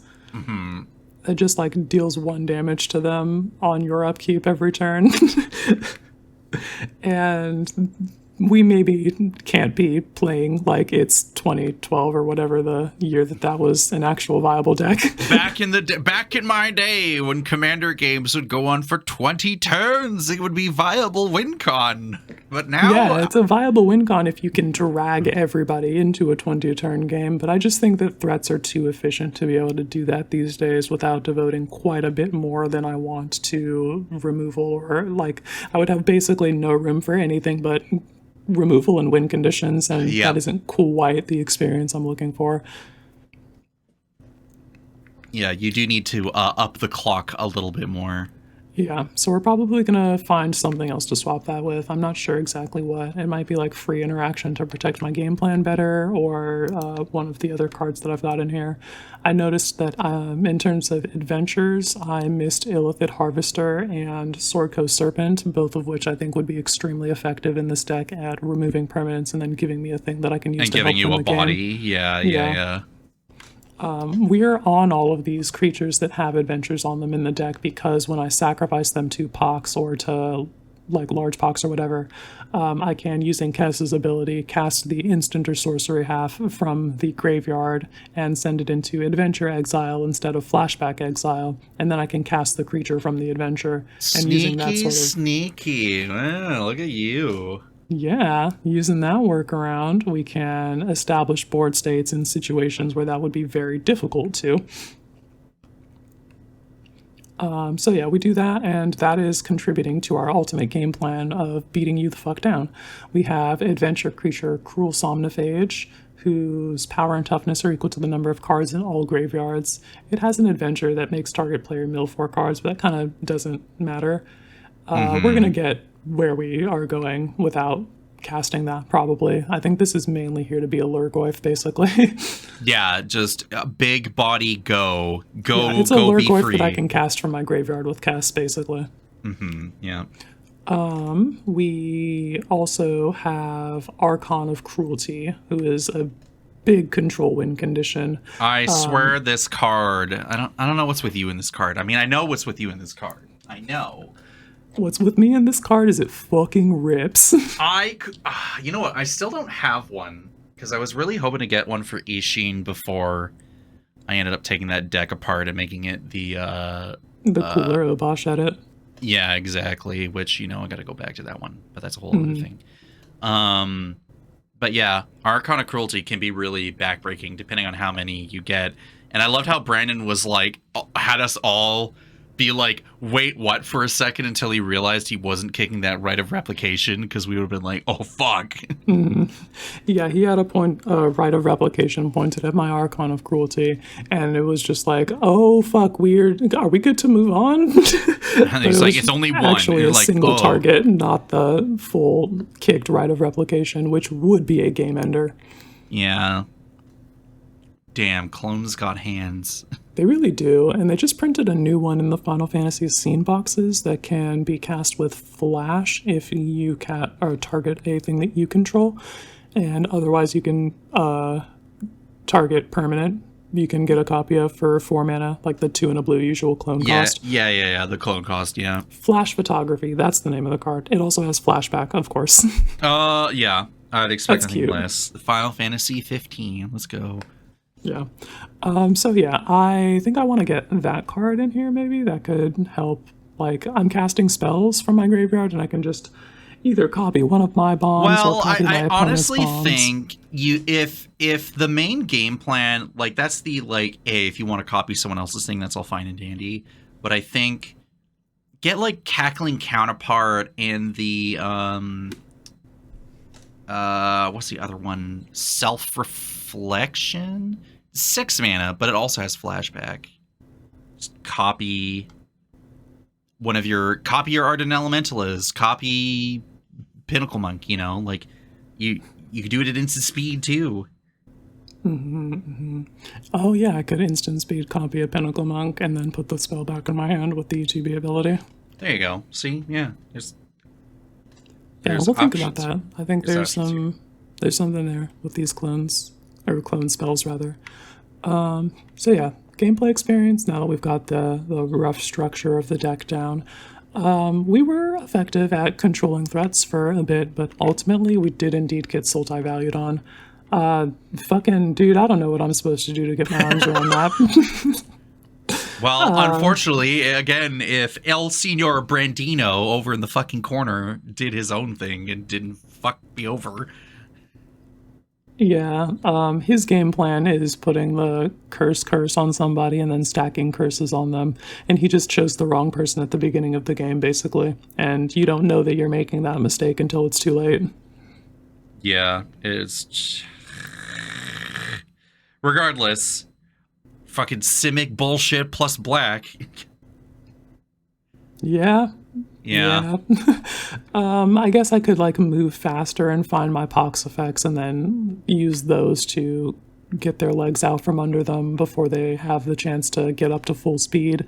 Because once they're at like 13, 14 lands and you have everybody sacrifice a third of the lands that they had available, like sure, me on my 6 lands, I'll sacrifice 2 and go to 4, and you on your 13 lands sacrifice a number and you go, but you're still like wildly ahead of me in terms of lands, and you're built to play from the graveyard, which like kind of undoes what I'm doing. Maybe I need to like Leyline of the Void on them. That's a thing we have to think about. What about not Sothera? Isn't that the land? What about the... No, Sothera is an enchantment, but it's a Grave Pact, not a Leyline. Okay, so you just want hard shut off. Yeah. Yeah, I really just need for, if a thing goes to your graveyard, for you to not be able to do what I'm doing, basically. Yeah. Be like, hey, stop that. Yeah. Like, I'm breaking parity, you're not, stop that. I've got some scam cards in here that the thought was I would use those to break parity on the pox effects by pointing that at like Kess or something, and then sacrificing Kess to the demands of pox. Yeah. I don't know how viable that actually is, and maybe these get cut for something that's got higher utility. I was going to say, get more considering in with them. This is the most instant sorcery heavy deck I've seen you present to this podcast in about 3 episodes. And a lower amount of artifacts than normal. So I was like, yay. And then I saw 5 out of the 7 instants is literally just all variations of fucking Malakir Rebirth or Feign Death or whatever. And I'm like, yeah, we're on Feign Death, Malakir Rebirth, Not Dead After All, Undying Malice, and Undying Evil. Yeah. So I'm not saying like put in Counterspell because I hate, not maybe the vibe. And I don't mean put in Mana Drain because fuck Mana Drain. I don't like either. I'm fine with Counterspell. It's Mana Drain I actually fucking hate, so I'm not going to play that card. But yeah, the intention of these was to be interaction, sort of. But I guess Mystic I could change there we go. From reactive interaction to proactive interaction and just counter spells that I don't want to see on the stack. Yeah. So yeah, Mystic Confluence, that'd be the way to go. Is that the like 5 mana one or something like that? Yeah, it's the 5 mana one, but you could bounce up to 3 things, including your own stuff. You could counter a spell unless they pay more mana, and so on and so on. Perfect. Yeah, that'll feed into the Eternal Command loop. I can bounce a thing, bounce an Archaeomancer, and then cast the Archaeomancer, put the thing back in my hand. The dance allegations are I'm not beating them. No, you're like, not only do I just straight up Dance Macabre spell in the list, but also I'm also doing it in blue. Yeah. Still, in terms now that I see how rude this deck is, it's pretty damn fucking rude. Yeah, you see why this is the sort of thing that I would quarantine to the, hey, we are playing rude cards at each other. Is that okay? Yeah, it's like, this isn't CDH as was established. It was like, this is just the deck that makes you want to tear your fucking hair out. Is that okay? And you're like, yeah, I guess. And yeah, it's like, not that strong. It's just really fucking rude. Yeah. So, we did that to each other. And we're like, wow, this sucked. And then Missy was over in the corner, was like, anyway, win? We're like, oh, yeah, it's a Magic the Gathering game. You just win the game. And Brandon's over in the corner like, not only did everyone love playing against my deck, but I won a moral victory. And I'm like, what fucking moral? Hello? The intention of the deck is to get dogpiled, so he got his, like, he got what he set out to do. Yeah, I guess yeah, I guess so. Got his fucking... Well, I was the arch enemy, so everyone fucking came after me. Woohoo, mission accomplished. I'm like, anyway, okay. Cole's gonna fuck me up. Quit cursing me, Brendan. We don't have to have this problem. Oh, no, but we do. Okay, if you say so, all right. Yeah. All right, I think I've landed. I'm gonna cut the scam package except for Malakir Rebirth because it's free because it's a land. It's a land. And we're gonna put in, I think, Urza's Guilt, Rush of Dread, the Mystic Confluence, and Illithid Harvester. Fantastic. I've done my job. All right. I felt good. Okay. All right. Oh, and Sanctum of Stonefangs. We're cutting that bullshit. We'll play another 5-mana counterspell. Yeah. That, yeah. No, actually, I should play counterspell, actually, in that slot. Okay, that's what we're going to do. I'm going to make these changes right now. All right. Well, goodbye, all those cards we just talked about. Hello, new ones we just mentioned. Mm-hmm. Yep. What do you have for me? Well, I suppose since it's been enough time since the 25-hour stream, it was time to talk about Urabresk and the great work. Expose thyself. Yeah, so turns out manual storm decks are really hard to do. Yeah. But you still got that, like, quote-unquote muscle memory, I guess. Mm-hmm. So let's talk about that game that I had with P-Frizz, Prophet, and Etria back on the 25-hour stream, where I just fucking crushed that game. Sorry, not sorry.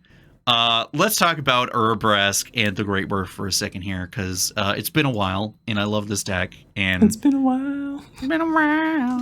I'm pretty sure it says it's like a bracket. Is it bracket 4? Yeah, it's bracket 4. Let's talk about why. All right. So, Urabresk is 2 and a 4. It's a 4 mana. It's creature. It's a 4 mana 4/4. It's a Phyrexian Predator. It's 2 in double red. With first strike, whenever you cast an instant or sorcery spell, Urabresk deals 1 damage to target opponent. Add 1 red mana. All right. Well, that seems pretty strong. You can also pay red, exile Urabresk, then return it to the battlefield transformed under its owner's control. Activate only as a sorcery, and only if you cast 3 or more instant or sorcery spells this turn. Pretty damn easy to do. Let's check out The Great Work. When it flips to the Saga, Chapter 1, it deals 3 damage to target opponent and each creature they control. Incredible. That fucking kills things. Chapter 2, create 3 treasure tokens. Very fantastic. Love that. Chapter 3, until end of turn, you may cast instant sorcery spells from any graveyard. If a spell cast this way would be put into a graveyard, exile it instead. Exile The Great Work, then return it to the battlefield. This is a combo machine. Urabresk loves casting spells, and sometimes casting it for fucking free, basically, with, like, Burgi, among other things. Not to say that the my opponents did not try to fend me off, but once you get out, I don't know, Runaway Steamkin, Torbrand Thane of Redfell, and a card. Did I not update this deck list? I might have to go back and take a look back here. What the fuck is that? Equipment, Grafted Exoskeleton. Give equipped creature infect. So let's just start killing people. Hello.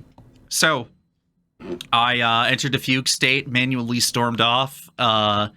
Turns out, even after as many months as I had not played the deck, turns out I'm a pretty good deck builder and player, and I still managed to fucking pull it all off, even after I discarded Underworld Breach early in the game. I casted Faithless Looting early, and it was like, I don't need this stuff. And they're just like, P-First was like, huh? What? I'm like, yeah, I don't need it. Watching you discard Breach, and I'm like, huh? I even discarded the one card that I put in the deck and just never got to cast it. Fury Storm. I was like, yeah, I don't need that either, because we got other ways to do it. I'm locked in. My third eye's open. I see my path to victory, and it does not include these cards. So yeah, needless to say, this is a deck that is surprisingly rude all of its own. Definitely enters bracket 4 territory in a way that I just never really thought about. So it has 3 game changers, an extra turn card, and 2 tutors, but they're red, so question mark. So we got Underworld Breach that I discarded. We got Jessica's Will, and we got Gamble, which is also the tutor. We got Final Fortune as the extra turn spell. Love that. And then the other tutor is Fervent Mastery, where you can say someone can discard any number of cards and then draws that many. Which is like, cool. All right. Could that be beneficial? Who knows? I guess we'll find out together, won't we? And then search up to 3 cards, put them in your hand, shuffle, and discard 3 cards at random. The long and short of it is that once you get cards like Stormkill and Artist or Runaway Steamkin or Treasonous Ogre out, you really are just pushing the scale of what this thing could do. If you get a certain sequence of cards together that involves do I not have triple check? No. Yeah, I definitely need to really update this list properly. I thought I did. I did not. But the long and short of it is if you eventually loop Fury Storm with something on here, Mana Geyser, I don't fucking know. It's just a ridiculous amount of mana. You're constantly regurgitating spells.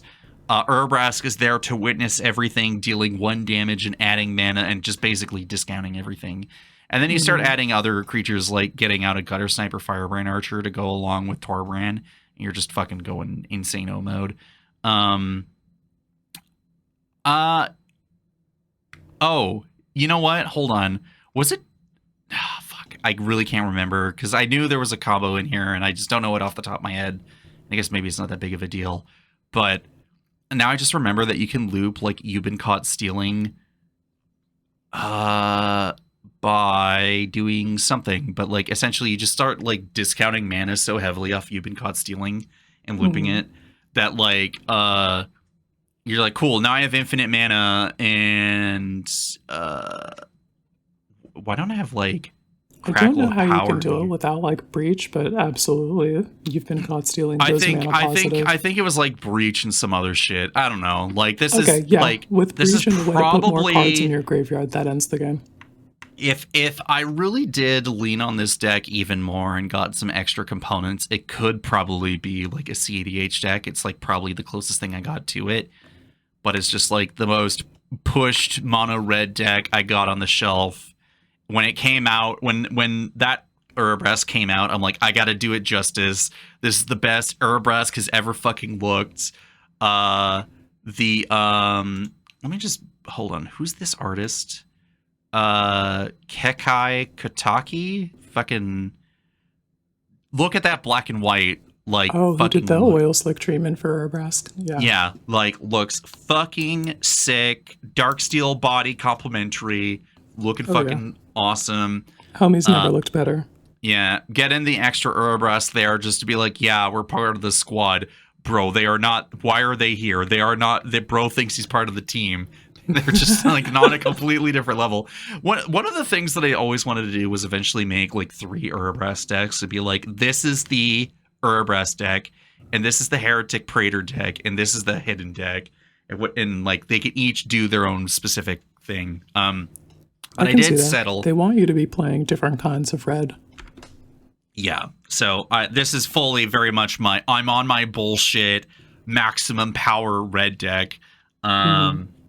Really not much more to say except the game started and ended within 40 to 45 minutes. And everyone's there's another, okay, there's another thing. Well, I think we're just dead. And then I'm cool, yep. Grafted Exoskeleton, Torbrand, and they're yeah, okay, cool. So here we are.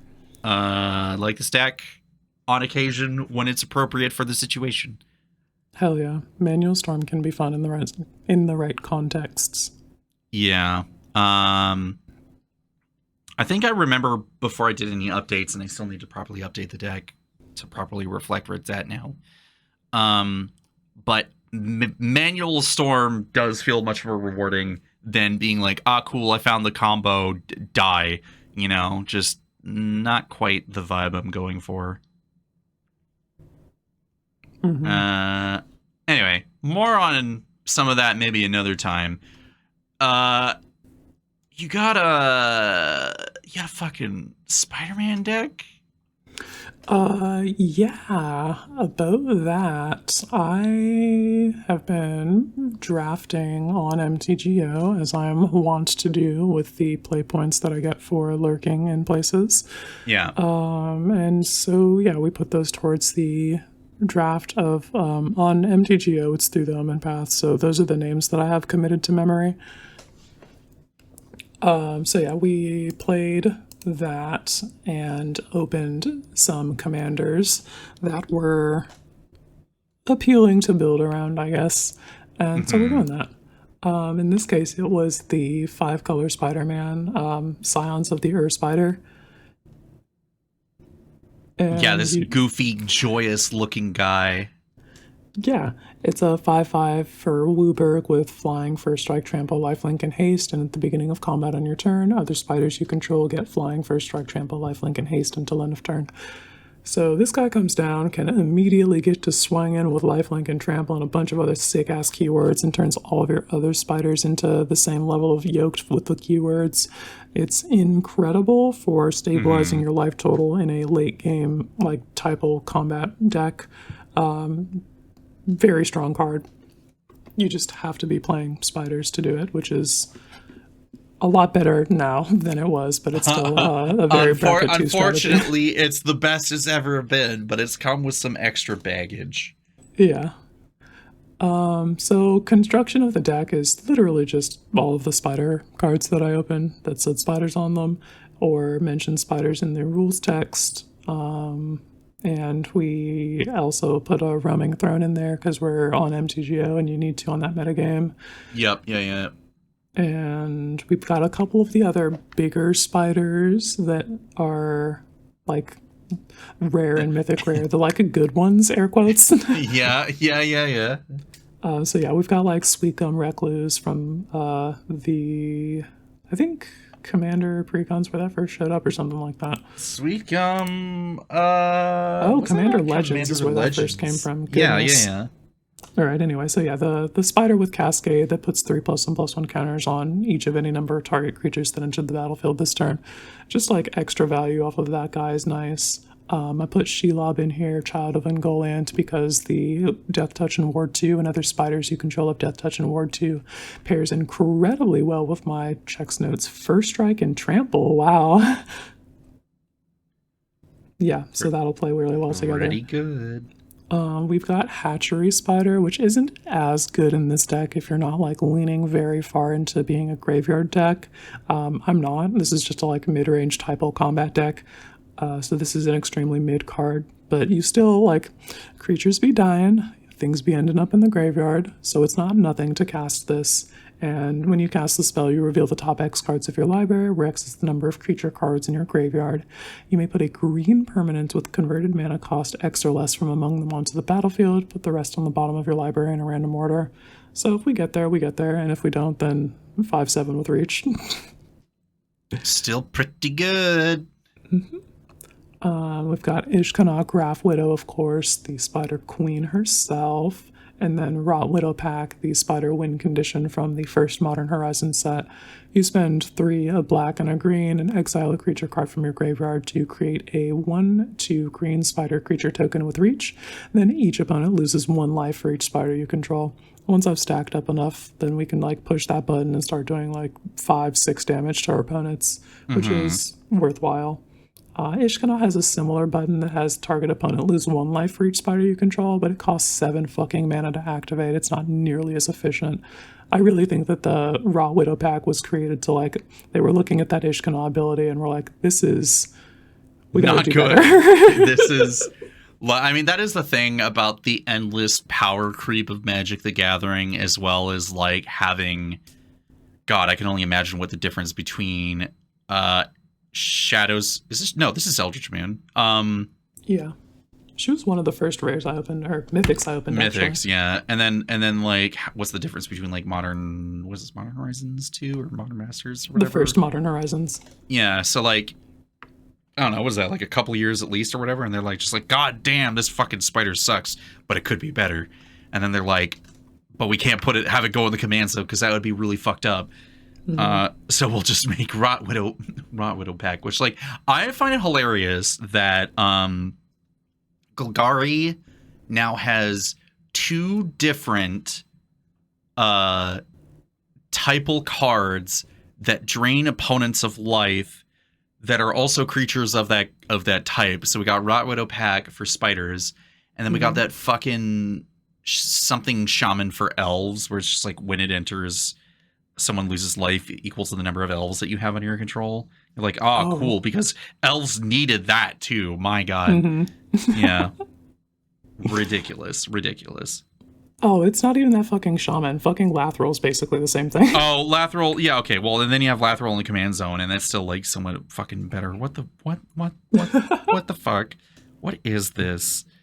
Anyway, so I also love how you have Spinner of Souls in there. Yeah, that card is actually really strong, and I think if you're playing the sort of mid-range combat game plan, shit's going to die, and you need to be able to replace those. We talked about this in my insurance policies speech. This is one of those. Yeah, I love this card. I put it in a few things a while back. Yeah. Does the job. We have a modified creature sub-theme, so I'm focused a little bit on things that put +1/+1 counters on each creature, or just in general, or like modified creatures. So we've got equipment from the set, like the Giant Craft Helm, which whenever a creature you control with mana value 5 or greater enters, you may attach this equipment to it. A lot of my big guys pass the Giant Craft Helm vibe check, get the +4/+4 from the auto-equip when they enter, so that's cool. So we're definitely not confusing people by saying this, and they might low-key be expecting the Spider-Man cards. I told them that I have the names on MTGO committed to memory because those are the ones that I've experienced. You're looking at like if you all want the other freaking ones, time. then look them up. Yeah. Anyway, because this is an Empress Quinn deck, we have a creature capable of tutoring equipment, who is a spider, and we have a Buster Sword and a Sword of Hearth and Home. To the shock of absolutely no one. Yup. Another cool equipment that we have, though, is Angler's Shield. When this enters, attach it to target creature you control, and equipped creature gets +2/+2, and has whenever this creature deals combat damage to a player, draw a card for each modified creature you control. And it's got equip too. So if I'm putting +1/+1 counters on the squad, and then the person holding the shield connects, that I can draw like 5-6 cards, and that is pretty a good thing that you really want to do, and your opponents really don't want you to do.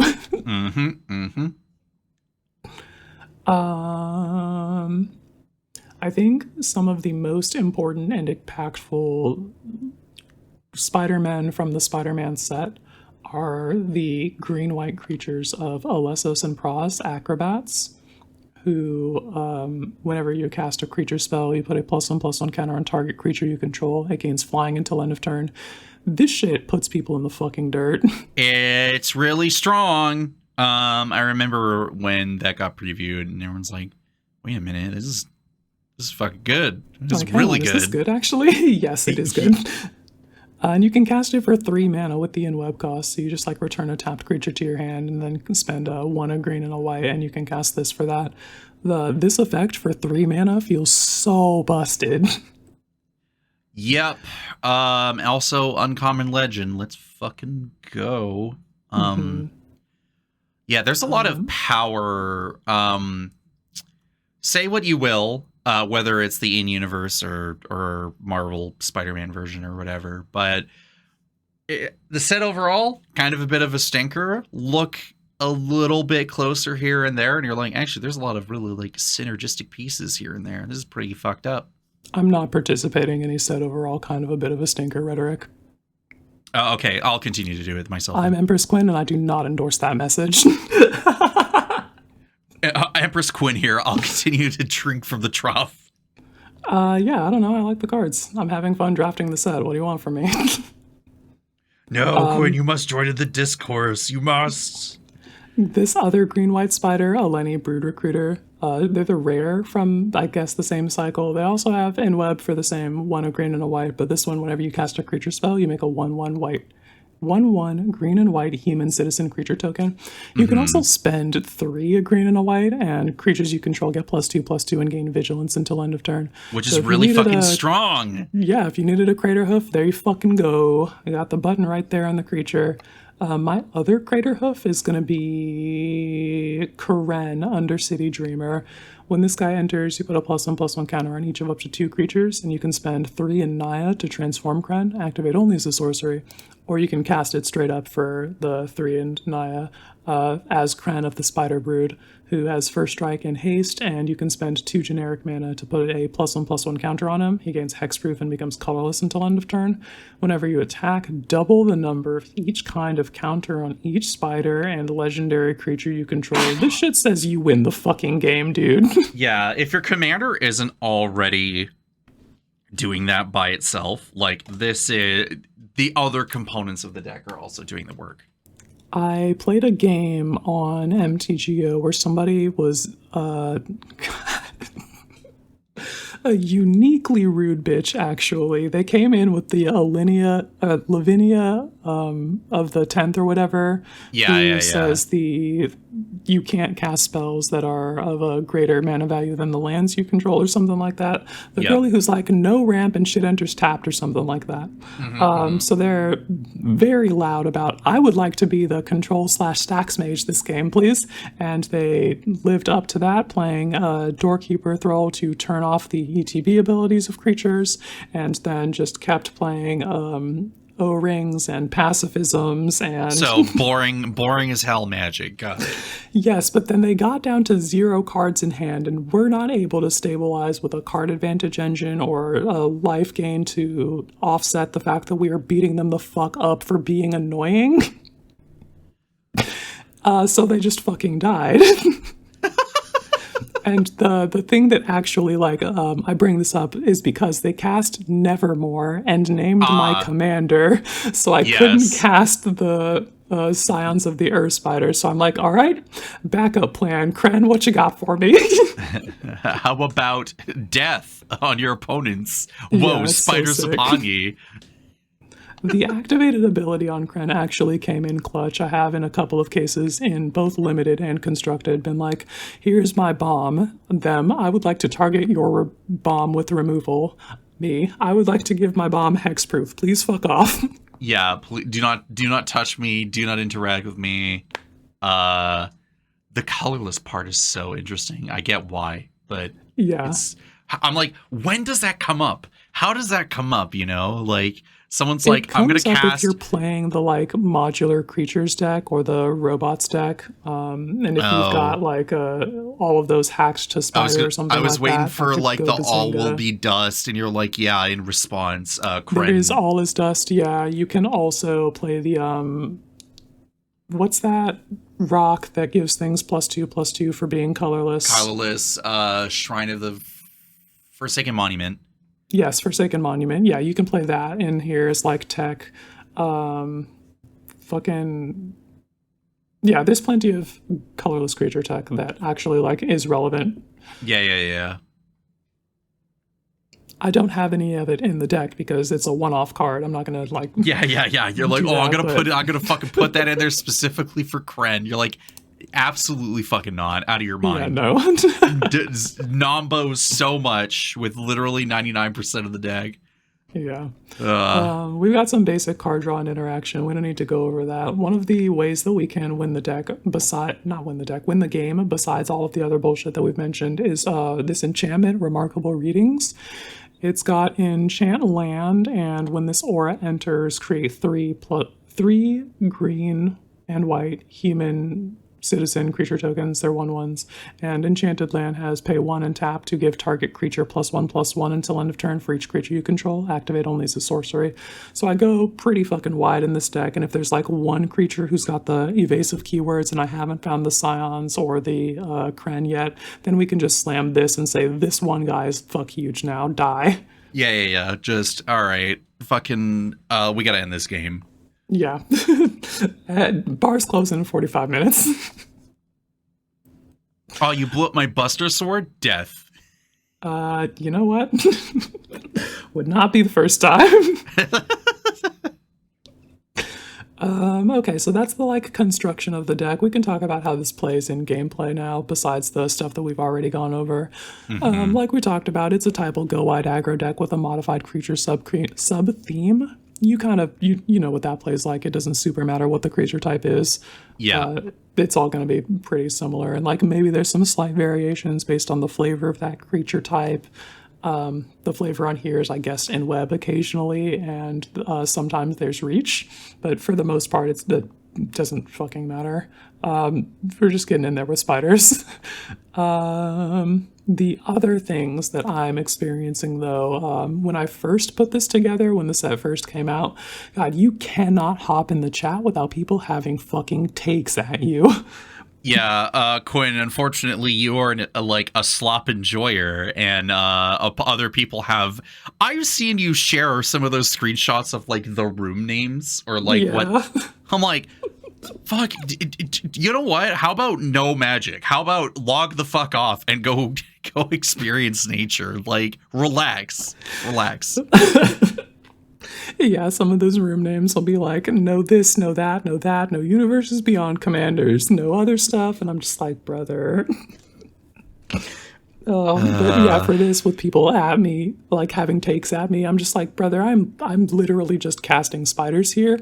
Please stop making your Omen Path takes my problem. I'm literally not the audience. Just like, bro, Yeah. why are you telling me I do not care? I literally showed up with Scions of the Earth Spider in the command zone. What is not understood here? This ship has sailed. I don't care if you don't like the Omen Path set. I don't care. I don't care if you don't like Marvel. I don't care if you don't like WotC. I don't give a shit if you don't even like Magic the Gathering. I don't care. We got better things to do. I'm just shut the fuck up. I have a combat trigger. Are you responding? No, I'm gonna hold up the clock and complain. Okay, cool. Cool. Great. Move to declare attackers. Woe, death upon you. Like, get out of here. Yeah, just fucking run them over because they're incapable of being weird. Good news though, it's slowing down now. I can get games without having to listen to people have takes at me, so that feels good. They're getting filtered out. They're getting filtered out. That's good. Yeah. Oh goodness. It's rough out there. The deck works though. It's just a little five colory. Not just that it's a little 5 colory, it's just that it's a little mid-range combat without a whole lot of other identifying features or factors about it. I think I might cut some colors from this and try either just Kren or even further and go all the way back to Gloria, the Great Armor, and just do Boros. Ooh, okay, all right. I mean, and that thing doesn't even really care about spiders. It just cares about modified creatures. Not at all. It cares about modified creatures, but there's some of these that care about that, so we can have the light spider sub-theme and also just, like, beat your ass with creatures with +1/+1 counters on them in a normal-ass Boros combat game plan. I think this card is very cool. Whenever you attack, you put a +1/+1 counter on target attacking creature, and whenever a modified creature you control deals combat damage to a player, exile the top card of your library. You may play that card this turn. It's just solid Boros aggro, like, value, and I should get my hands on that in more places. I could fucking play that in the Boros Final Fantasy deck with all of the knives and Joshua. Yeah, that'll work. Fits in like a glove. Yeah, seems sweet. Yeah. Very cool. Yeah. So that's glad to see that you were like, cool, it is time to do the 5 color slop. Ha ha ha. And spiders, and you did it, and you embraced that full-heartedly. I was just like, yeah, here's my 5 color set mechanic slop deck, and yeah, it's that. It does the thing. It does what they printed the card to do, and it does that. Yep. I can put all of my spiders in one place, and it reunifies them a bit, and I beat ass with it, so I'll take it. There you go. Not much more to be said. Yeah. Oh, this could totally use a wind crystal. I think the lifelink with the commander. With the commander, hard with that, yeah. Pretty big. The wind crystals. Fuck, those crystals are so damn good. They are all so fucking good. I want to play them, just every one of them, whenever I get a chance. So speaking of universes beyond bullshit, I said I'm working on Omega Heartless Evolution for some of the reasons that we mentioned at the top of the episode. Like, oh hey, is that Magic the Gathering card as a boss in my Monster Hunter Wilds game? But then I was like, oh wait, I actually managed to cut the amount of cards down to the appropriate amount. I just haven't put the mana base in yet, which I do actually have that stacked over on the side here.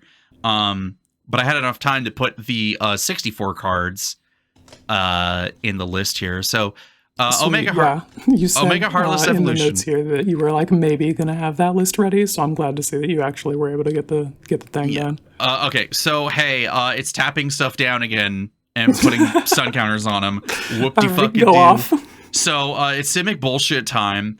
Because I'm like, cool, let's take out white and put in green. So Omega Heartless Evolution is 5 green blue for an 8/8 robot. It says Wave Cannon.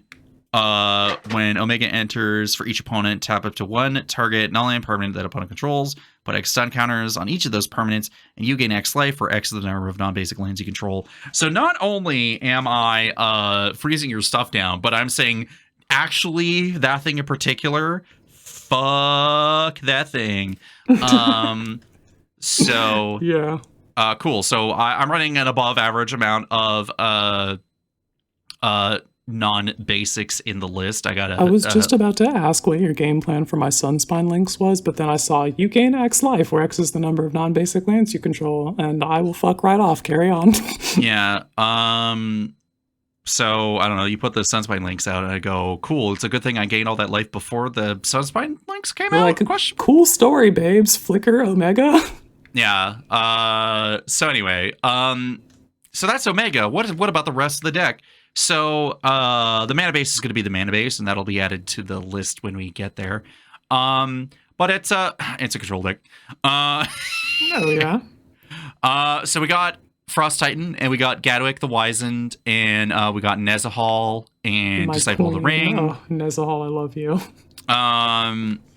We got some big fuck off creatures a la Dark Steel Colossus. That I got the Secret Lair foil version one. I was just about to ask, what is this printing? Yeah, it's pretty fucking cool looking, isn't it? That shit is sick. I have not updated the foil blinginess alt printings of this deck yet because, again, I just put it up.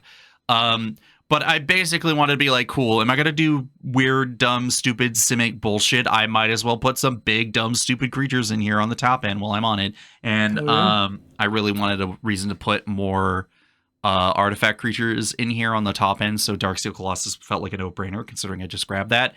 And then from the same Final Fantasy card set, but not from the same game, it's Final Fantasy VIII, we got the Relentless XATM 092, where it's got super menace. Final Fantasy VIII to do this scene, and it is intense. Yeah, no kidding. The rest of it, of course, is just filled with, I don't know, can I find ways to flicker my creatures? And the answer is, yeah, I got more than a few. We got Team Sabretooth. I am a big fan of the Blue Mage technology that you've got in here. You have Kamari, Valiant Guardian, and Quistis Trap. Both are Blue Mages in their respective games. And you, I guess, like, use their ETVs and beginning of combat abilities to fucking... Oh, tap target creature and opponent controls? Wow, Kamari, you're so cool. Wow, love that. Love the synergy here. Shark to Crab there to also join in the tap down game. Mentioned Gadwick the Wizened. I'm like, oh, I got a non-zero amount of blue spells. In fact, I have more blue spells than I have green spells. So I'll be tapping down stuff as well. But of course, we had to be like, okay, what other big stupid spells can I put in this deck that I really love? Urban Evolution and Make Your Own Luck are kind of in that middle ground of just 5 mana, do some extra stuff that like really is kind of above rate for what it's supposed to do. Urban Evolution says draw 3 cards, you can play an additional land this turn. We're going to want to be doing that quite a bit. I've Make Your Own liked Luck. That one. Make your own luck says, look at the top 3 cards of your library. You may exile a non-land card from among them, and if you do, it becomes plotted and put the rest into your hand. That's pretty good for 5 mana. That shit looks real good, and I want to try that, but I don't know where to put it. Yeah, you'll find out. You'll figure out a way. I got to reverse rebuke someone at some point because just someone's got to get got and be rude as hell. And then Sorceress Squall from Lord of the Rings. 6 in triple blue for sorcery that says Delve. And then target opponent mills 9 cards, and you may cast an instant sorcery spell from that player's graveyard without paying its mana cost. If that spell would be put into the graveyard, exile it instead. Because I just need to cast a big, dumb, stupid spell with some cost reduction. This is in my Kess Whispering Madness deck. I don't think I've gotten it to cook off yet, but it looks so good. Yeah, I think I've cast this a couple times because a lot of the components of this was actually originally in the Kel and the Kid deck that I took apart a few weeks ago. I was like, I need outside your hands deck. Yeah, I was like, I just need to reallocate this somewhere else, and get back down to. I gotta go back to the old me, I guess. Go civic fucking bullshit. Gotta go back to my roots, bro. Speaking of roots, let's talk about some enchantments that I put on this list that are. There are some of the newer ones. So, Garruk's Uprising and Candlekeep Sage aren't really kind of on the list here, but let's talk about Dismiss into Dream, Metallurgic Summonings, and Zendikar Resurgent as just stupid stuff. Sheesh. Dismiss into Dream from Corset 2014 says each creature your opponents control is an illusion to addition to its other types and has, when this creature becomes the target of a spell or ability, sacrifice it. So everyone's removal becomes really good, but my tap effect just straight up starts killing stuff. Yeah, that shit's fucked, but you spend 7 mana, so I guess I can't be too mad about it. But also you have green mana, so none of those numbers are real. Fuck you. Yeah, Simic bullshit continues until morale improves, question mark. Metallurgic Summonings, I have a non-zero amount of instant or sorcery spells, and I want to be getting some more colorless constructs to come out and have my army of robots crush you to death. So let's do that. Zendikar Resurgent was always that one card from Oath of the Gatewatch or Zendikar Rising or whatever the fuck that set was, where it's that 7 mana, double your mana, and if you cast a creature spell, draw a card bullshit, where I'm like, this feels fine for 7 mana. And if it was some bullshit, but you're a Simic ramp deck, so you can cast it. Because, my commander is 7 mana, and it will definitely not be 7 mana forever, despite my best efforts. So being able to capitalize off of it, kind of similar to Candlekeep Sage, caring if it enters or leaves. So most of the enchantments that care about that kind of thing is like, okay, if you're casting stuff or stuff's entering or leaving the battlefield and happens to be super big, let's make sure that you get some card advantage off of that. I know we kind of skimmed Garruk's Uprising, but giving Omega tramples feels like a no-brainer. Yeah, an 8/8 with trample is a thing that you have to pay attention to. And then I want to talk about a card that was actually not in the Hilda list because I didn't manage to get a copy of this until recently because the store finally stocked up on enough of them in bulk for Murders at Carlot Manor. It's Lost in the Maze. This is a card. X double blue for an enchantment with flash. When Lost in the Maze enters the battlefield, tap X target creatures, put a stun counter on each of those creatures you don't control, and tapped creatures you control have hexproof. So, in a pinch, if you needed to tap your stuff down and give it hexproof for some reason, yeah, I guess is the way you go about it. This is your end of the turn on someone else's turn. Pay X, tap all of your creatures, stun them, and now I will go on the offensive, and so on and so forth. So it's kind of one of those like little cards that I've been wanting forever, and it fits the niche that I'm looking for of this list. And yeah, I think Icy that's Blast, sweet. Icy Blast, and Lost in the Maze go. Yes. I've loved Icy Blast ever since Concept Tarkir came out, and maybe that's why part of me loves still playing Teamer up to this point. Just X and a blue, instant, tap X target creatures. But if you have Ferocious, those creatures don't untap during there's controllers next and tap steps. So, yeah. Yeah, it's pretty satisfying. Got. So, yeah, one of the reasons being is that Omega has been showed up in the card game, and Omega as a concept seems pretty cool, regardless of the actual like effect. The other reason was that it's an uncommon legend, so pretty low barrier for entry in terms of monetary investment.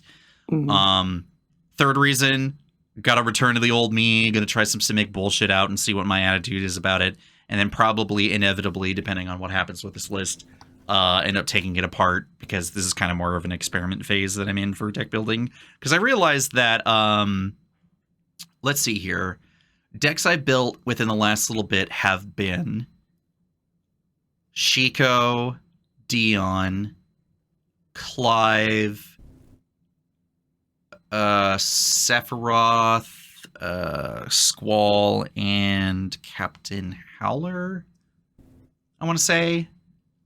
And then Felithar. So, like, I wanted to get but like most of the stuff that I'm talking about in the last few episodes has mostly been like, hey, this is the deck I updated, rather than, hey, this is the new hot deck. And I'm like, I don't know, is this really the hot new deck everyone's seen like 120 times? Because inevitably it's the Simic carcinization of just Simic bullshit. But with some stuff that I've been really digging throughout the years and wanting to play again. So, yeah, I don't know. It'll do the job, and I'll see how far it goes. And then if people get tired of it, or if I get tired of it, whichever happens first, it will inevitably be dismantled. And then all the Simic cards will go back in the box where it is meant to be. Until they print some brand new Teamer bullshit, and you have Well, I mean, I haven't played Ashki Dragonclaw or Yasova Dragonclaw recently, so I could be looking into that. I do love those. I do love that color combination, and I don't know why it is the fact that you add white and you're like, meh, and you add black and you're like, meh, and then you add red, you're like, no, this is it. This is the real shit. It's because it's wet gruel. Yes. Yeah, we'll go with that. Wet gruel is the future? No, that's not the title. I don't know. All right. Do you got something else, or I think that's it? No, I think that's it. Let's fucking wrap this shit up. Tell the people where they can find us online. Yep. All right. You can find me at the Bloodrick Guy, and you can find Quinn at Girldick Energy, and you can find both of us at HBVC-MTG, all over on Bluesky. That's where our socials are.